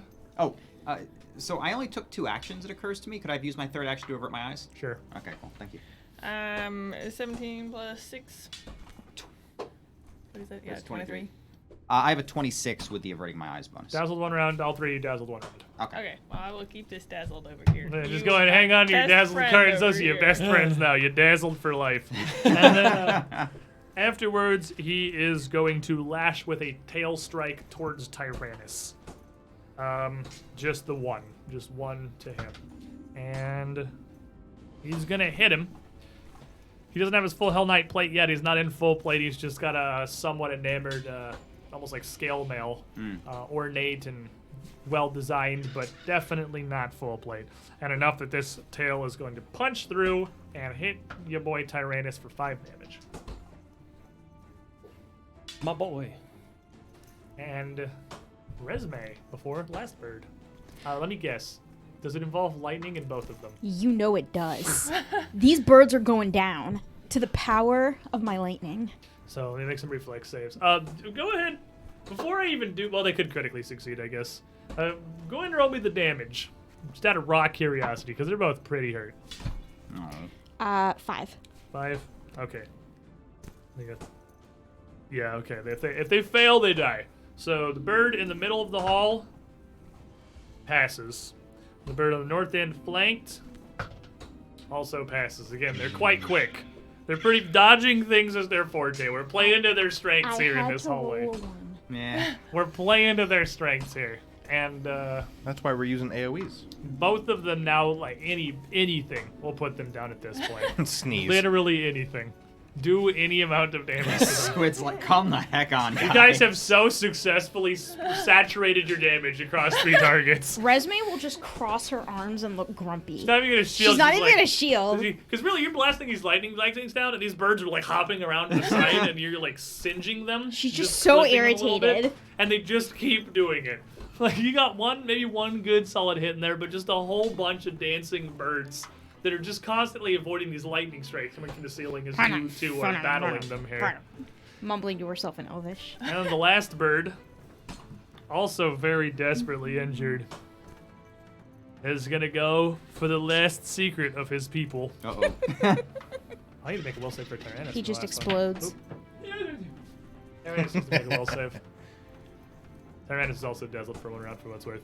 But he's gonna restore on the ancient tactic of dancing in a distracting manner. I don't need will saves from the 3 of you. Please don't hit me. Oh, God. 29. We're the worst. Okay, nothing happens. You were completely avoid the effects. Okay, I get 11. An 11, you are dazzled for. You're already dazzled for 1 round. Now you're still dazzled for 1 round. Aha! And Those dastardly D4s. This D4 is cheap. 14 with the averting the eyes. 14, you are dazzled for 2 rounds. Oh my god. That's what you get for looking away. If you look away, it gets worse. I saw the first thing hit me, and I'm like, okay, Yeah, I'm clear, and then boom. You're looking at the bird, and it's this shining ray of colors, because the light's coming from you, it's coming from your hand. You Yeah. look away from it and just see it splayed across the wall. Yep. On the reflection, you're just like, oh, that's not better. And then he is going to just totally randomly strike out at Tyrannus in a last fit of dying survival instinct. He is going to hit him, and Tyrannus is going to take 9 damage, actually. He's going to take the big one. Ow. I've always thought it was odd that there were no penalties for being really wounded. Like, Well, to there your- is wounded now. So, like, there are, but you have to get hurt enough to go down. Okay, that's fair. Yeah, so that is now categorically a thing. But with that strike, as he gets caught by the first of the Emperor Birds and then the second, Tyrannus staggers back into the corner a bit, clearly bloodied. But he maintains his footing pretty quickly, ready to resume his attack. And Buddy is you and then him. I'm gonna smack this time for sure, you guys. Give me the dazzle check. Can we So, get closer? no, we did not hit him the first time. 2 on the die there. Okay, second You're attack. the most value anyone's ever going to get out of the dazzled condition. Yeah, It's a freaking DC 5. Ooh, second attack, I hit. First of all, I have to move up. But second attack definitely makes it through the dazzle. Okay. Well, you do still have to actually hit, but we're through the dazzled. Ooh, nat 20. Net 20. Okay. You've been charging it up. Critically strike the bird in the center of the room. We who hate him is so this one. much. He's dead, yeah. Yeah. He's, ooh, Max. max damage. So that's +4, 8. So do I double the 8, or do I Double double everything. Okay. So many damage. So 8 + 4 is 12 times 2 is 24. You hit this. You are so mad at this point. You step forward and with all of your strength, pancake this thing into the ground for 24 damage. And yeah, just a And multicolored feathers. The For what it's bird is worth- gone. for what it's worth, it's also knocked prone. Well, it is. It is knocked prone. That's accurate by the force of deadness. It is in fact prone. Leaves you with. Oh, then you had to step over. Yeah, so that's a step 3 over. action. So, Tyrannus now. Stupid bird. It's all up to hero, friend, Hell Knights. He's dazzled. Passes the flat check. More than any of us can say. And then he is going to take his mighty swing No, he's pretty tactical. He can see this thing's pretty injured. He's going to be a little more cautious and just try to make sure he hits. He's not going to power attack. He's still going to miss, though. But then he's going to bring that sweeping motion back around, carry that momentum, and fail the dazzle check.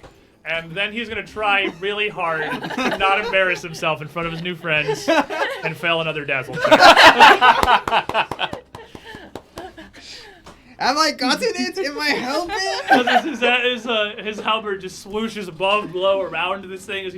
He's trying his best, but he's in pain. He's taking some good hits. He's distracted. He's trying to focus through all these scintillating colors across the room and the walls reflecting everywhere, and he's just out of his element here. Now we see why he's not a full-blooded Hell Knight yet. We feel your pain, Big T. He's inherently weak to dazzle. Esvis. And Dalren, you're on. Okay.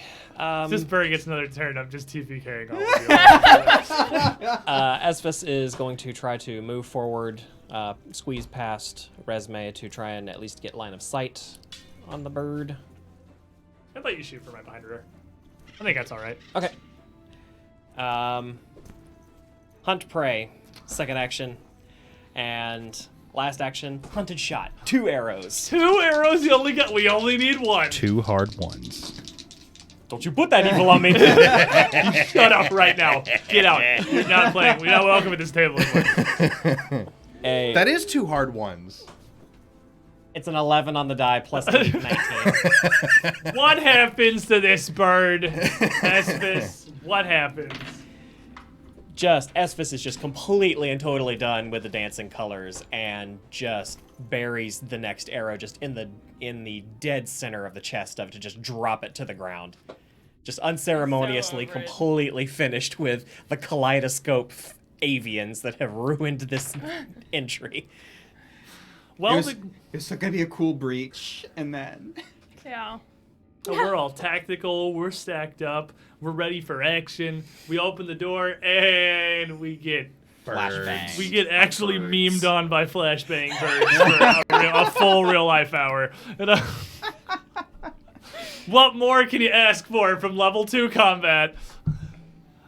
Oh, but it's beautiful. Bring on the rats. Also, it's beautiful. I don't have a light source. What? Cast light on myself. You have a light source. No. Okay, so the map looks awkward. The reason being because the actual map only extends 3 squares behind you, and behind that is where I added on some extra stuff. Those 3 back squares are super brighter because they're not actually part of the map. I just made slots there so I can put all of you in this hallway for combat purposes. Okay. Because if I move you... Okay, yeah, it looked entirely like I had no light on me. Yeah, that's my mirror. Yeah, give me all the dazzled cards back. First of all, you cretins. Good riddance. It's cretins. All right, everybody come crowd around You can the tell me how to cleric. say things when you pass a dazzled check. I never took one. So you didn't pass any. Points adjourned. All right, everybody who's got injuries, please come here. You are. Oh, I mean... Doing all right. You are all Got back a significantly little more bit. injured than you possibly should have been by 3 peacocks in a dark hallway. 3 But- rats Have in you a ever dark seen? hallway. Have you ever tried to fight a Vicious. bird? Birds are Vicious very peacocks. mad. And at the end of this, I mean, Dalren and Buddy and Tyrannus are all fairly bloodied. All your frontline fighters are beat. Yeah. Tyrannus, with a wave of his hand, declines. He says he's fine. He has suffered much worse in training. Tend to yourselves. And All right, so before he can do much, I'm going to battle medicine him. Just a quick little, all right, there you go. Get up under his armor and heal that wound. You're just squirrely little halfling that you are. For a 20 And on the medicine check. okay, yeah, so you will heal him for 2d8. Before he can protest thoroughly. You just pull out some of the 10. feathers. Pulls a you quill just- out of it. Yeah, you just have like a little sticky bit of gauze, and you just slap it up under his armor. Just, shut up. Yep. Take 10 health. And that he grins a bit. Thank you, Sun Priest. Not necessary, but thank you. We're allies down here. It's important to keep everyone in tip-top shape. Now, Resme, I had heard that you were a bird whisperer, and now all of my hopes and dreams are crushed. Well, they're about to not be crushed because I'm about to get us some really pretty feathers to make some really awesome jewelry later. You know, only so many of these feathers are still not crumpled because, there were a lot of smushing a lot going of them are around here. Now, while these birds have been quite effectively bullied, I do not think it's going to require any kind of a roll to gather a couple of impact feathers. Yeah, I just want some from feathers. 3, emu-sized peacocks. I'm positive you can find some feathers that are fine. Honestly, like, as many as you really wanted to Yeah, collect. I want, like, actually a bunch of them because I have something in mind for them later. Okay. So it's, like, 12 feathers. So you're able to pluck off a few of these feathers, and then... Well, Just- I'm sitting I'm sorry Donovan about down. the hat. Sure. It's okay. I know you didn't mean it. I sure wish you'd stay away from the hat, though. You know how much that means to me. I'm actually not too bad. Like, Excuse me, You are sitting man. down. all right, fair enough. We're As you wish. everybody is sitting down. I'm going to have a snack then. So you guys all sit to try to attend to your various wounds. And hold on a moment there. You pull out the rest of your... Hold on for a minute. You pull out the rest of your kit, and Tyrannus pulls out that black cloth from his belt and starts to clean off the blade of his halberd somewhat as you ready yourself to tend to your friends. So Rather you than just kind of gather around the doorway here. Yeah. And rather than make your wounds significantly worse with that hard one that I rolled, I'm going to hand this coin on over to the friendly neighborhood GM over here and roll that again. Okay. You will do no such thing, because as you sit down on the floor and you kind of group together here and you start to tend to their wounds, a creature comes from the nearest hall to your left, the northern one. It, at first glance, as it comes into the light, clearly fits Frogman, what the goblins had told you before. It looks like just a humanoid frog creature with simple, almost tribal, leathered and shell armor drawn around itself, coming towards you with a large, meaty club in hand, poking around the corner kind of cautiously, but then seeing all of you sitting around with a healing kit out, croaks, enraged, and rushes forward to attack. There's no rest here. There is no rest here. I knew to suspect something when there were no doors. That was not a quiet battle, I would say. Very much not a quiet battle. Well, at least I didn't make it worse.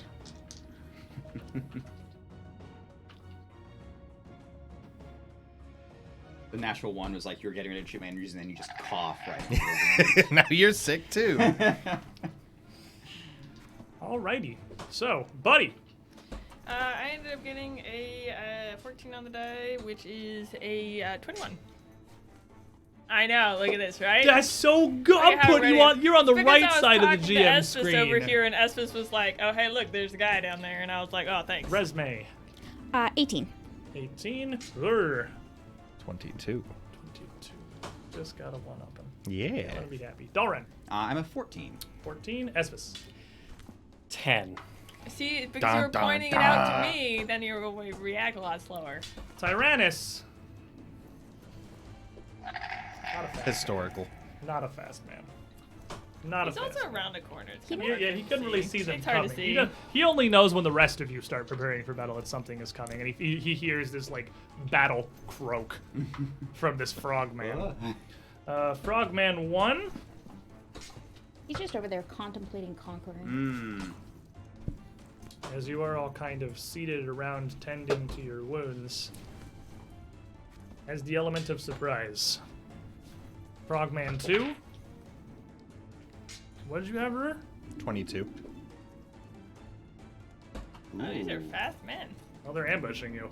You guys are sitting down healing. I like that although Pathfinder Second Edition removed the concept of a surprise round, every time it would have been like feasible or fitting. It's happened anyway. Mm-hmm. What?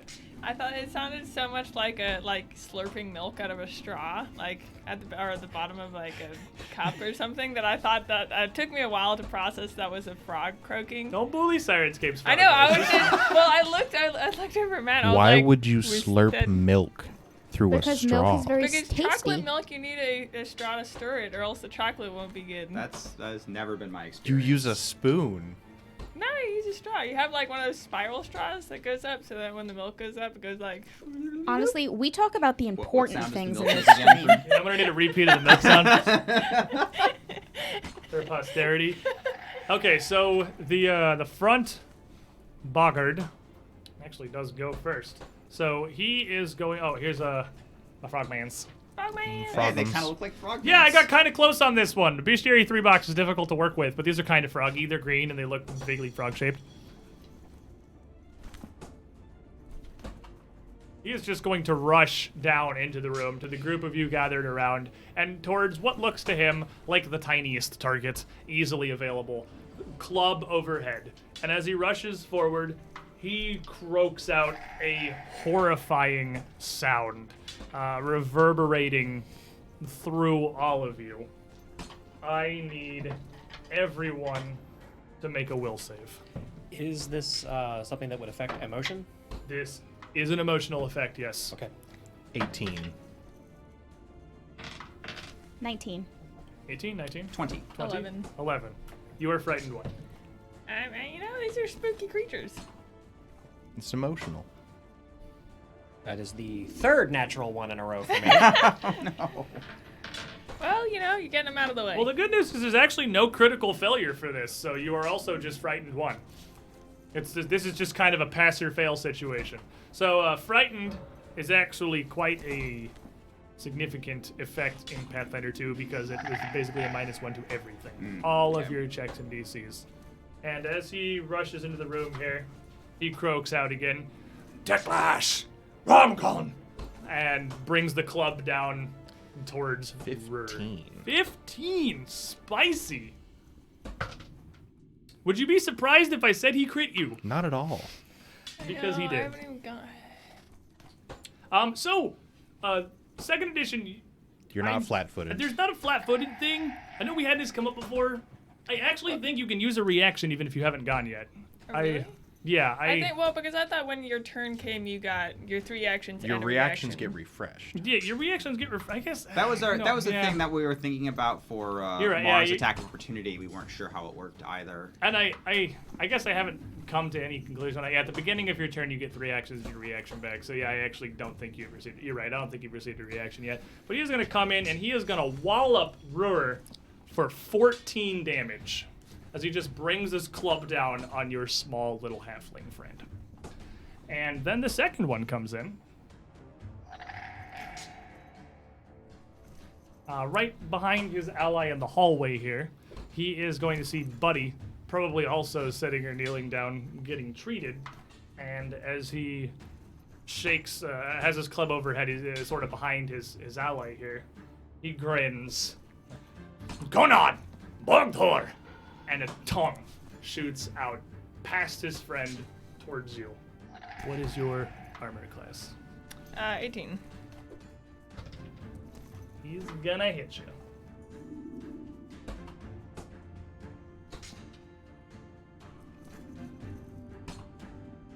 This is kind of a weird ability. The basics of it is as his tongue shoots out, it is gonna hit you.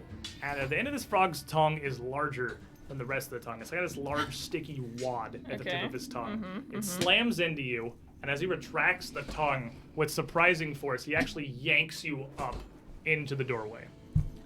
Huh. Okay. So like, Through his friend? Oh, no, around his friend. So he pulls you up adjacent into range. Okay.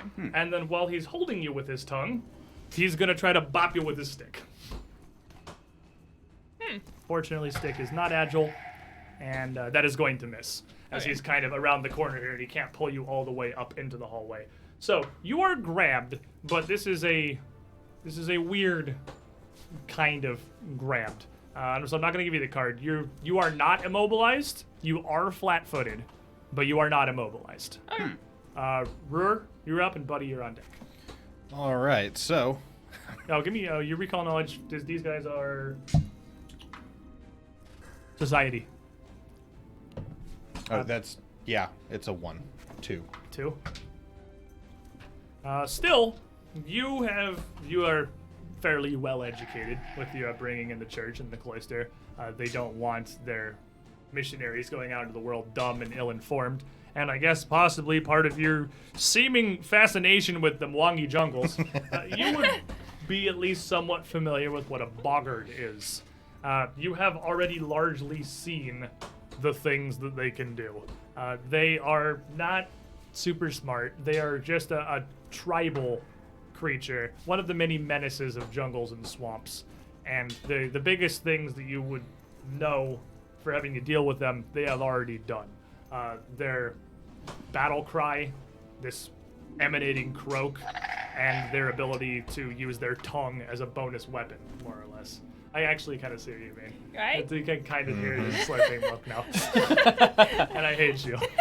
I hate you for this. But it is your turn, sir. All right. Well, I've now got a gash in my head. And I've got my tools right here, so I'm just going to real quick put some numbing agents in that gash and Battle medicine yourself. battle medicine myself. Battle medicine yourself. 23. 23 is a success. You heal for 2d8. 7. So, recover half. question, because this is a super hilarious situation if it works. Hilla Halfling just says medicine check, right? Yeah. So, I just bite a banana real quick. I'm pretty sure with one hand you slap some numbing agent on your hand, the other hand you slam a granola bar. Because it's still a medicine check. It's still treat wounds. Your That's Hillick true. Halfling still makes it +1. So +2. +2. We're level 2 now. It's plus level. So you slap numbing agent on your head to heal for 7, cram granola in your mouth to heal for 2. Oh, the that's frog is very great. confused. Oh. But he can't argue with the efficiency. And then with the granola in my mouth, I'm going to channel the power of Saren Ray and blast a ray of enfeeblement directly into his face. Alrighty, so you are going to try to strike the boggart in front of you. That's a natural 20. Well, it definitely strikes the. Is there a critical success on enfeeblement? There is, but he also gets a save. You have to roll to hit him? Is it Yes. both? Ah. I thought most things. Okay, I It's thought most things. enfeebled 3. I thought most things in second edition were either hit or saves, No. but it's a fortitude save. I believe so, yes. Okay, I assume it's a fortitude save if Yeah. he has one. He also got a natural 20, so we're gonna have a natural 20 fight. So I guess let's see what the spell does. you critically hit him, and he critically succeeds. What came first, the chicken or the egg? I don't know that there's a save, and obviously for your sake, I hope there isn't. Saving throw, fortitude. Okay, so what's range the 30 feet, ray. Attempt a ranged spell attack against the target. Okay, we did that. Yeah, so if you succeed, the creature attempts a fortitude save We to did determine that. the spell's effect. Okay. If you critically succeed on your attack roll, use the outcome for 1 degree of success worse than the result of its save. So your critical success made his critical success a regular success. Yes. So he's Okay. enfeebled 1. So he's enfeebled Okay, 1. so All right. They planned for this exact circumstance. While you're just 20ing at each other, the end result is the boggart that just walloped you is now enfeebled 1. That was interesting, but they planned for it. They were ready. So, buddy, Okay. the one around the corner is grappling you with his long tongue. It's unpleasant, but it's not strong enough to immobilize you. It's just kind of stuck to you. You can still move. Okay. Also, it is a large tongue that is stuck to you. You can also just hit it. Oh, There is part sure. of his body attached to you from here. Okay. Yeah, I'm going to. Yeah, I guess I'll I'll bring my shield. Is what I'll do. This is a good plan. Good plan. I like it. Plan. Okay. So yeah. So is it just like a stringy object? I'm going to bring my shield down and try and just bash it with my shield off. Okay. So give me an attack roll. Okie dokie. Still know to hit it, but it's a pretty low AC. Okay, so that's a 16 on the die plus 8, so 24. 24 will critically succeed at striking the tongue. It's not hard to hit. It's attached to you. Okay, so then that is 2d6 plus 4. Shield bash is D6. No. Well, shield spikes. Oh, you have shield spikes. Yeah. What kind of damage do they do? They do piercing. Okay. I'm guessing. Okay, I assume they probably would. Yeah. Yeah, that makes sense. Okay, so I didn't know shield spikes. so I have so it's 11 plus 11 plus 8. So 19? 19. So you slam your shield down this tongue for 19 damage. The spike on your shield punches right through the boggard's tongue, and you draw it back out, leaving like a bloody. It has basically a forked tongue for a part now. You just leave a bloodied hole there, and he croaks, clearly in pain, but this does not detach the tongue from you. It seems like it's nearly impossible to have enough strength to just bash the thing off of you outright without being able to slice through it. And Okay. then you have caused him a lot of pain by piercing his tongue incredibly powerfully. That's not really lethally threatening to him, and you feel like it's not actually doing any damage to the boggard. Okay, I am going to move to the other side and wrap the tongue around the front guy. Ha! Okay. So you And you dance around and the tongue is now wrapped around his ally. He's tangled in the tongue. and then I get can I shove Rur back into like the doorway? You can shove him. It has to be away from you, so it's either back or like diagonally back. You can shove him to the other side of the hall, but not out towards the doorway. Okay, I may shove him. You Yeah, can shove him like next to Resme. I'm gonna shove him over next to Resme then. Okay. Punt this small child. Yeah. So I will allow you if you want her to just automatically succeed as she pushes you back. I'll let it critically succeed. Like, I don't care. Critically succeed, she's pushing you back into the other hallway. I don't know if that's something you Yeah, I want don't on you know if right it now really after goes, Boggards just exploded out of the previous hall. On a critical success, can't you choose where they go?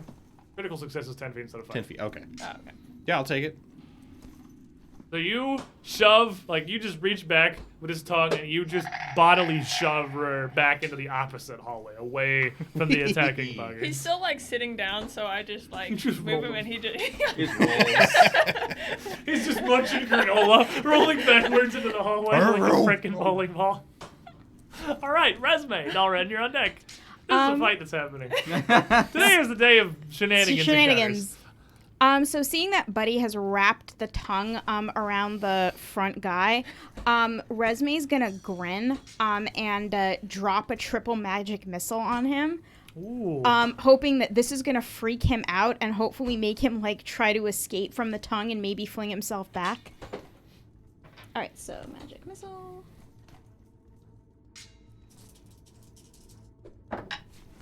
Uh, 4, 8, 9, 10, 11, 12, 13. 13 damage. All right, so as these 3 missiles slam one after the other into the boggart, he gets just increasingly confused. So just to recap, he's come into the room, smashed a halfling who just got bowling balled across the room away from him while eating granola. The response to getting hit is granola. Had his friend's tongue wrapped around him, tangling him up, and now he's just being slammed by magic missiles. It's a very confusing and terrifying time for this boggart, for Zerk Kanade the boggart up here. He takes a lot of damage. These seem like fairly sturdy warriors, though. That 13 isn't gonna come close to bringing him down, but it's a good start. Dalren, Esphis, you're on deck. So, question. Was there at least a minute of time that passed between the dropping of the last bird and these guys barging into the room? Probably not, because they came to investigate shortly after it fell silent. Okay, so let me know how many rounds I have before I can rage again. Right, I'm gonna just roll a d6 and you have that many rounds left. Or I guess, yeah, d6, because it would have been 10. You have 1 round until you can rage again. They were It has kinda been slow. almost 1 minute. So not this turn, but next turn. Not this turn, but next turn. Okay. So, kind of seeing this guy kind of tangled up with a weapon that can't reach him, Dalren feels pretty confident right where he is. He has a little stick. He's whooping people with a club. So what he's going to do, and this is actually great, so Buddy's wrapped him up in a tongue. Dalren's going to take his geese arm and just try to take the guy's legs out from under him, so he'll be wrapped up in a tongue and then falling on the ground. We're not trying to kill him, we're just trying to Hauling psychologically scar him his for life. buddy's face down at the same time. So a trip attempt is going to go to an 18. 18 is not going to bring him down. Oh, he's tough. They are This is the opposite of the birds. These guys are strong. They are just the embodiment of brute force. And even tangled up is not quite enough to bring him down. Okay. So in that case, he's going to just go and just try to jab into him. Technically, it's a slash because Dude's all wraps. And that's how start poking. geese work. He's. Does flat-footed lower his? It doesn't lower his athletics DC. Let me look. Oh, his 40. I don't think it lowers his fortitude save, right? Because it would go against his fortitude save. Right, but it's an attack. No, it's specifically armor class. Okay, because you are flanking him. That's true. With Buddy, so it is specifically an armor class. So yeah, it does not make him easier to trip. Okay. He goes to swing, but I rolled a 5 on the die, which is going to be like an 8. So this is Fiesta continues unabated. And with that, we'll bring us to Esphus and then Tyrannus, and then both boggards. So Esphus will stride, and there is a hallway this way, correct? Yes. Okay, so 1, 2, step by Rur. That goes like that. There's nothing down here, is what we're just trying to get. making sure that I can see Boggart in front. Yeah, we're you can see the boggart in front, absolutely. We're playing to really hope they don't come from the other side game right now. Yep. Okay, just right at 30. Hunt prey, double tap. All right, give him the Esphus. Give him the Esphus. Give him the Esphus. That's actually what his bow's name is. All right, first shot. 14 on the die, 22 total. 22 definitely hits. And again, they are brute force. They don't actually seem terribly difficult to strike. Okay. And second attack, plus 6, 12 plus 6 is 18. 18 also hits. Okay. Thud, 2 arrows right into the front boggart. These aren't birds. Yeah, these are not dodgy at all. They are not even remotely evasive. Especially because he's tangled the tongue. 4 points of damage. 4 points of damage. Damage is damage. Yep. All right. And that's it for me. with that will bring us to Tyrannus, who has been distracted here, but behind Buddy is also flanking with Dalren via the power of reach weapons. So he goes to swing, and then Buddy kind of gets in front of him a little bit, so he pulls his halberd back quickly, but sees what you're doing with the tongue. And just quickly barks out, "Impressive, Farmers!" and swings down with a power attack towards the boggart. He is going to critically succeed due to the flanking here. Oh, it's time, T-Man, it's time. Oh, we're doing it. It's damage. So that is 2d10 twice. All right, Nice. So it's a 7, so 14. Critical power attack. That's a 10, so Dead. 34 plus 8. He obliterates this boggart. He just brings this in horizontally and near shears the boggart completely in half. Nice. So now there's a dead boggart wrapped around this tongue. That's gotta taste icky. Yeah. That's got to have a bad time. And then he's quickly going to flip the halberd, flip the blade over. So there's a little hooked spike at the back, which is just going to draw back across the tongue, trying to free Buddy, saying as a tactical advantage the tongue seems to have been largely exhausted now. And minus 10. yeah, he's going to miss. That's actually just D20. It's just a flat D20 roll. That one, unfortunately, is going to be unable to hook it as it just kind of flops for a second over the corpse of this boggart collapsing. And then the one with the tongue out stuck to Buddy, seeing his friend fall. You killed my friend. I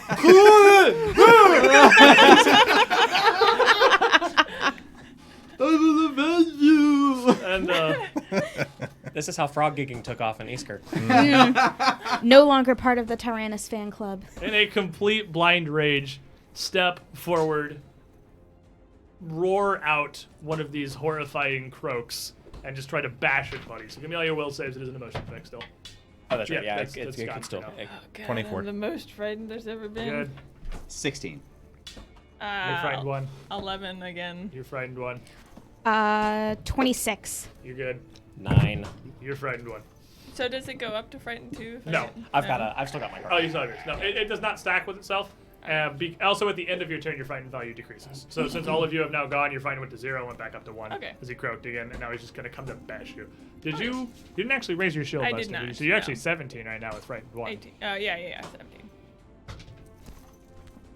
It's just complete, blind, enraging fury, croaking out something that you're positive is insulting. He is just going to completely whiff. coming around the door frame and just slamming his club on the edge of the hallway here, and then just bashing into the ground next to you, just flailing. Ruhr, buddy, you're on deck. I don't really know what to do. I'm gonna wait a second and see what happens here. All right, buddy, Resme, you're on deck. I've been kicked across the room. You've been kicked to the spectator seats. Yeah. You just...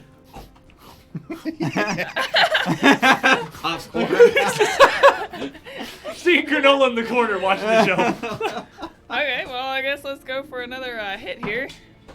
With not a very impressive hit. That's a 12 Total? total. That's not going to land. Okay, this time for sure, though. This time for sure. I'm going to bring this warhammer around. Ooh, much better, much better. So that's 14 plus 8 is 22 minus 5 Plus is 2. You're flanking. That's not +2. He's flat-footed. His AC goes down. Oh, Still an 18 Don't though. confuse her. 17, I think. I keep on doing it wrong in my 17 hits. 17 Okay. hits. That was many calculations. A lot of math. I am not the best at this. Okay. It's Mathfinder. It is. Oh, hey. Nowhere near the Mathfinder he used to be. Yeah. True. You don't know Mathfinder. 12 damage there, and 8 on the 8. That's pretty solid. Fantastic. All right, leaves you one action left. I will raise my shield. Throw your shield up, just kind of over the tongue, just sort of wedge it in between the two of you. Resme, Dalren, you're on deck. Resme will pick up a bolt from her pouch with her telekinetic power and fling it out at this thing with all of her force. I think he's pretty open now, up in the middle of the hall, just literally glued to Buddy via tongue. And that's going to be a 23. 23 hits. And that's going to be 10 damage max. Okay, we're getting some solid hits on this guy. He's just flailing in an enraged fury and just being beaten down. And he is So- right in front of me, so I'm just going to go and shield up. No touch. No You've touch, seen please. The tongue. You don't want the tongue. Yeah. So, realizing I can actually do things upon seeing this, I'm going to step into action, pop shield on myself. Okay. Oh, yeah. Okay. Just All like right. I should do things. Yeah, smart. I got hit on the head. I'm a little confused. And then I'm going to fire a divine lance of holy righteousness, popping good energy into this boggart. Okay. So we're going to question whether the boggart is an inherently evil creature, or We're whether gonna they figure are that just out. tribal savages who see themselves as being. We're not going going to figure that out because that's a 2. So yeah, I well. missed. A question for another day, perhaps. The philosophy of the wild boggart. Dalren, Esphus, you're on deck. All right, so Dalren, finally kind of feeling his soul settle back down and center himself again, he'll reactivate Dragon Rage. And I'm going to spend a second action to use my brand shiny new second level power called Shake It Off, which Just works. reduces your frightened by 1, right? Reduce my frightened by 1. It works on sickened too, actually. That's pretty neat. And It's like now- sickened without having to make the check. you can actually get the check again, and you get -1 plus if you beat it, you get more. Oh, It's awesome. actually Okay, really cool. So good. yeah, that's pretty useful. Shaking off the frightened, focusing with your rage, your disdain Yes. through this thing croaking at you. What is this? Frickin' frog! I'm not afraid of a stupid frog. And he's gonna put this electrified geese arm just smash right down into the thing's back as it's focused on Buddy. That's a. I do have a coin. It was a special coin though, but this is worth spending. Okay, fair enough. Give me a hero point. Want to get that? Yeah, it's slightly Well. better. That's 8, 6, 14 with flanking. 14's not gonna do it. That's sad. All right. So Esphus then. Can I still see the other Yeah, he one? moved into the same spot as the last guy. Okay. So So, tactics don't seem to be their strong point, really. fair enough. So, He just died to a sniper. I better go stand there and see if I can find him. So, one action, hunt prey, since now my former prey is gone. And then I will take 2 action for hunted shot to ignore cover. Fair enough. Did you shoot past Brewer more effectively? Yes. We can just rename that ability Brewer Avoidance. 18 on the die plus 10 is 28. 28 will certainly critically hit. Nice. Yay. Oh, so it counts as a critical hit. Mm-hmm. Oh, so Deadly D10. so I get Yeah, deadly D10. Yeah, if you beat their AC by more than 10, that's a critical hit. It doesn't have to be nat 20s. Nat 20s give you +1 grade of success, but you are more than 10 over his AC, so that's a critical hit. So does that mean I can pin his tongue to the floor? Well, I took the. She took Oh, it's a critical specialization thing. Okay, I wasn't sure Yeah. if that was something that was like just. No, yeah, there that's has to critical. be- There are various ways through which you can unlock the critical specialization Okay. abilities of your weapons. I'm almost positive Ranger will have a way to do it through class features further down the road. Okay. But that's a thing you have to have. Oh, okay. All right. So longbow damage, 5 doubled to 10, and then the D10 is a 2 for 12 total damage. All right. Well, once again, King of Ending Fights here. What do you do to him? We got a new Inori on our hands. Yep. I like it. So actually, Esvis, lining up the shot, will clip the arrow through the tongue back into the mouth where it was forked, just completely clip it off and just shove it right back into the boggart's mouth with the arrow attached to it. And that certainly seems to be enough to take a boggart down. You're not entirely sure exactly how much they can take, but it's somewhere below that amount of punishment. Into So the he cut off basically the end part of the tongue, so it's still the end is still like stuck In the on floor. me, and I'm like, I wonder if we can cook this. This might be some like real good meat. I don't know if you guys have ever had cow tongue, but no, you know. let's cook the birds. We I have mean, plenty yeah. of options. We'll deal with that later. For now, just a quick blessing to Saren, right? We're all not doing fantastic. And everyone's going to get 5 health back in a glorious burst of healing Let's light. bring Tyrannus back up to full. So as you say that, you incant that, and your healing wave comes out there. And since Resume is not injured, her hair just gets really kind of shiny and glossy, and she looks even more pretty than usual. I like it. I mean, like it. that's positive energy. That's just your life force. It would invigorate you regardless of if it healed you. These boggards fall to the ground, or the boggards fall into the ground slain. Everyone else getting this wave of healing energy coming through. And Tyrannus quickly says, "That is wise. We do not know if they will come again, or how many more that may be. Better a quick patch. Yeah, we'll let's deal with go. the serious stuff later. Somewhat surprisingly, the goblins seem to have had the straight of things." Darn's just gonna give a listen. Can I hear anything like moving down the halls? So we haven't had a real opportunity to get into the exploration activity because it's kind of been combat city since we got into the vaults. But as you listen out, give me a perception check.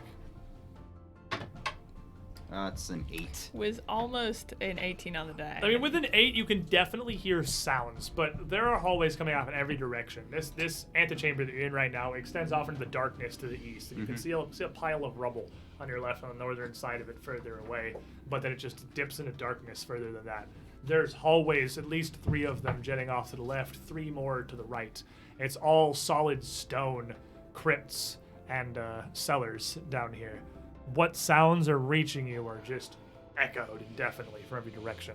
You can't tell what they are, nor even what direction they're coming from. Okay.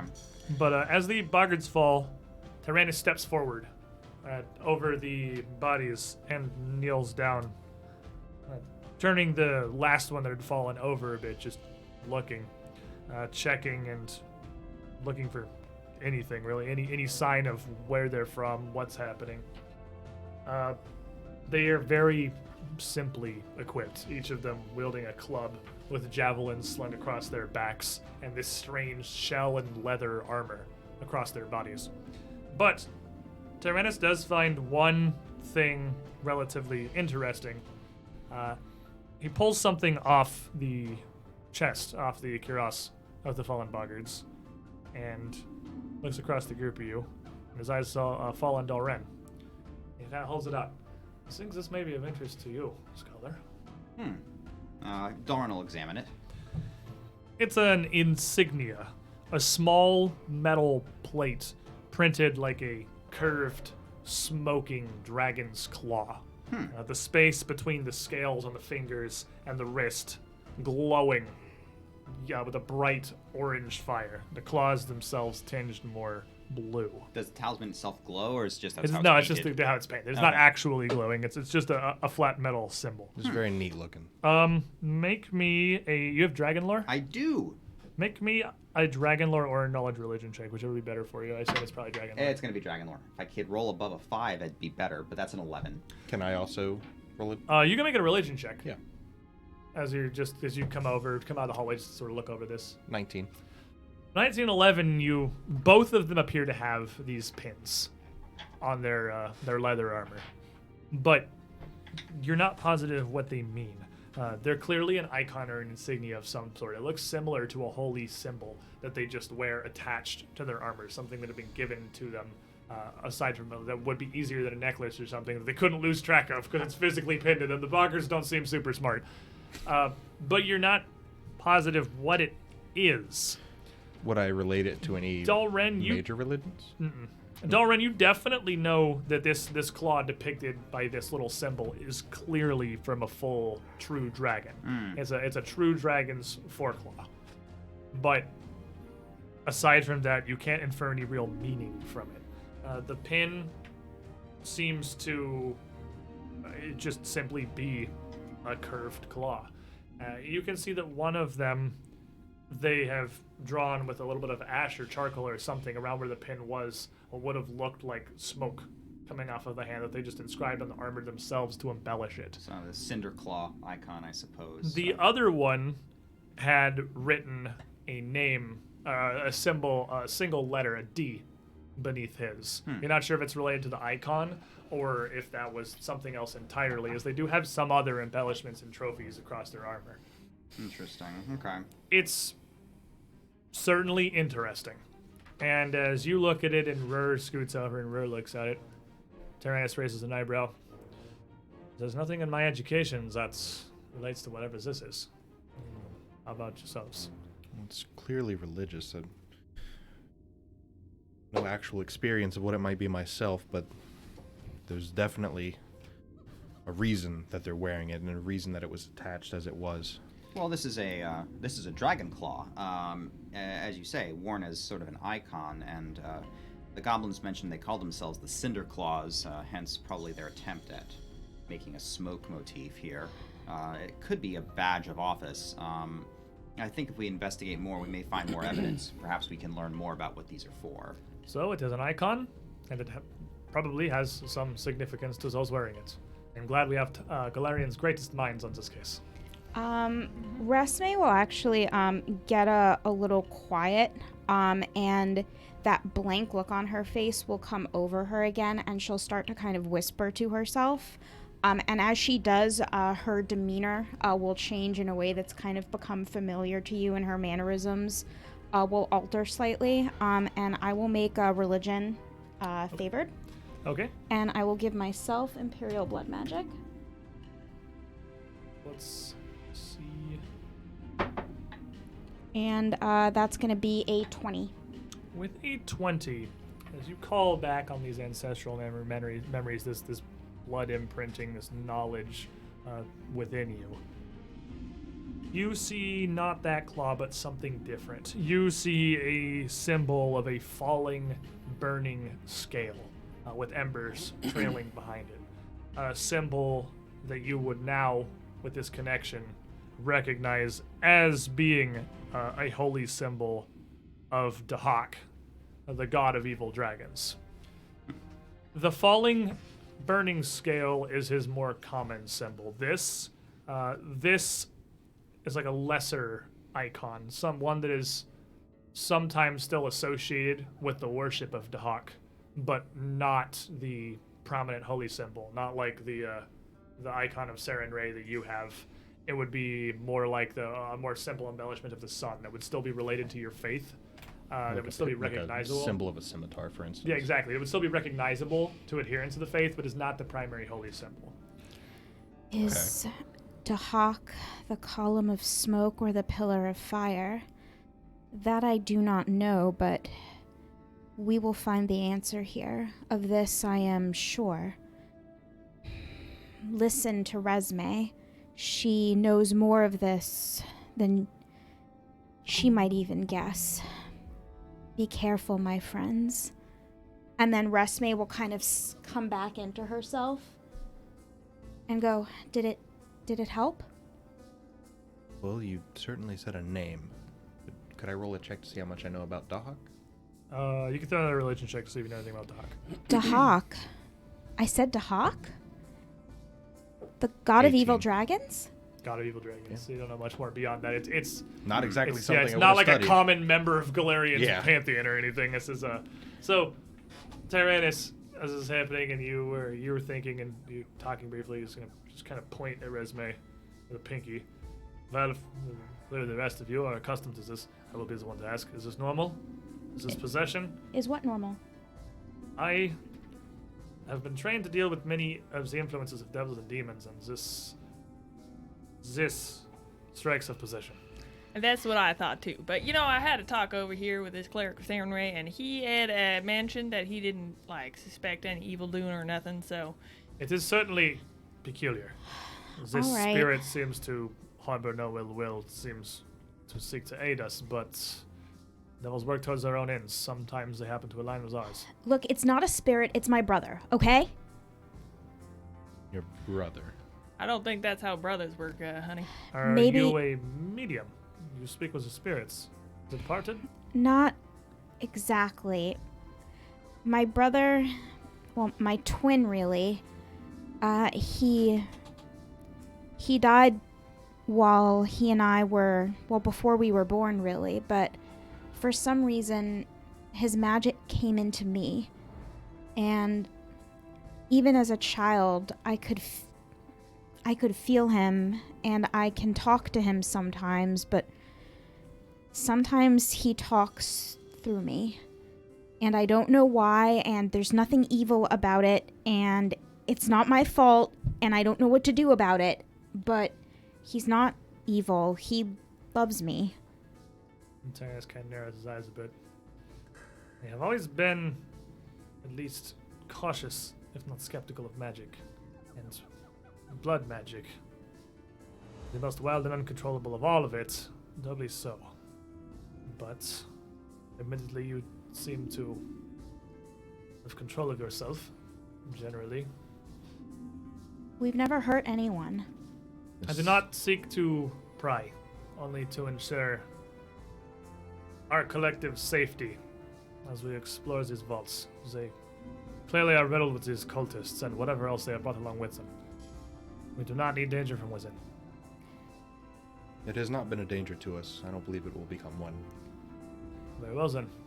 I've trusted you insofar as to join you on this venture and to bear arms alongside you. I see no reason to change that now. I apologize if I was forward. It's okay. It's not something I usually talk about. It's awkward. Admittedly, some of my brothers in arms would have you taken for such powers, for such uncontrollable blood magics, but I have not yet taken my oaths, and as I am aware, they are no true part of them. I am just, again, cautious, is all. It's okay. With time, we'll come to understand it better. For now, it's been nothing but beneficial. I see no signs of a second wave yet from these cultists. They attacked when the room fell silent. Perhaps these birds of theirs were sentries posted here to alert them. Though, and he turns, and he's like around the other side of the door and pulls the secret door back, and that's just look like blank wall on the other side. I see no evidence they have tried to open this. Perhaps they did not know it was here. Yeah, we should keep it that way too. Let's Yeah. close this back up and cover our entrance. He closes this secret door. Well, before you close it all the way, let's make sure we know how to open it again. And he just kind of gestures as this one seems to have a more simple latch. But But- that's good. I will keep watch. I am fine. Between your treatment, Sun Priest, and your magic, my wounds have been tended to. I will stand guard and treat each other. Patch up as you will, prepare as you need. I do not know what we face down here.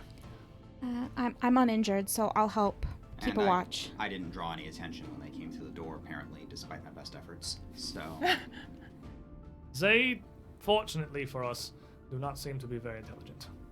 These creatures, these frogmen, they strike with brute force alone. Well, considering our path forward, at first it would probably be wise if we tried to develop out. And he pulls his notes out. If I can keep a rough map of this place so we don't get turned around. But it seems that to our left of us would be where the goblins were, but it's also where those cultists came from. It may be wise to clean that area out so we don't leave any cultists behind us before we explore the crypts. They did claim the cultists chased them out of their home, so it would make sense we found them in the same location. I do also remember from the map from that little goblin that the bumblebee or whatever it was up in that section too. So we've got to keep an eye out. It is curious. Like, is the goblin? Is there a leader? Is there a president? Is there a chieftain? Chieftain. Whatever they Chieftain. call. Claims they had this bear, but I'm not familiar with these frogmen. I don't know what their powers are. Well, it is possible they can commune with animals, with nature. Perhaps they have spoken with this bear. Such things are not entirely far-fetched, and these, as he just kind of gestures down at their armor, seem to be creatures of the wild, of nature itself. We noticed It's something. far from unheard of. Well, we noticed something similar with the dragon dog from up top. Definitely not from this climate. They clearly traveled a long way to get here. And the goblin certainly claims they had control of other creatures under their tail. Like these birds, I imagine. I wouldn't have known if they could speak with animals, would I? No. I I would expect if this big Bumble is here, it is now a mascot for the Cinderclaws rather than the Bumble Brushers. I still do find it very odd that he spoke of Alceta, who's the goddess of teleportation, and we keep finding all of these creatures that aren't meant to be here in this climate. But you think they somehow harnessed the power without being here first? I don't know. I'm just The saying that. goblins say they showed up with them. How? Maybe what she's saying is that the thing that our halfling friend was searching for is perhaps not as far-fetched as his inane ramblings seem to be. It's just something to keep in mind. We should expect the unexpected. We don't know what we're going to find down here. Well, we should probably pick one of these hallways. It's possible they all open out into the same room, but it's also possible they don't. And their directions and where exactly it is they lead is something we can explore next week. As I feel this, with a foothold here in the vaults, is a perfect place for us to stop our third episode of the Age of Ashes here. Yeah, this is going great. This is going real great. I am thoroughly enjoying adventuring with you guys, and I hope that you are as well. Oh, and yeah. I hope that you are as well, because this... I don't like any of You can't find these kind of shenanigans everywhere. You can't find a brand spanking new level 2 party gets shenanigans by the dazzled condition from some pretty birds for 10 rounds on just any Pathfinder podcast / stream. You gotta come to the source of all idiots to get this one. At the moment, it seems like that is almost certainly us. But thank you, all of you, for being here. Thank you for hanging out. We will catch you all here, same time, same place, next week. Until then, bye, everyone.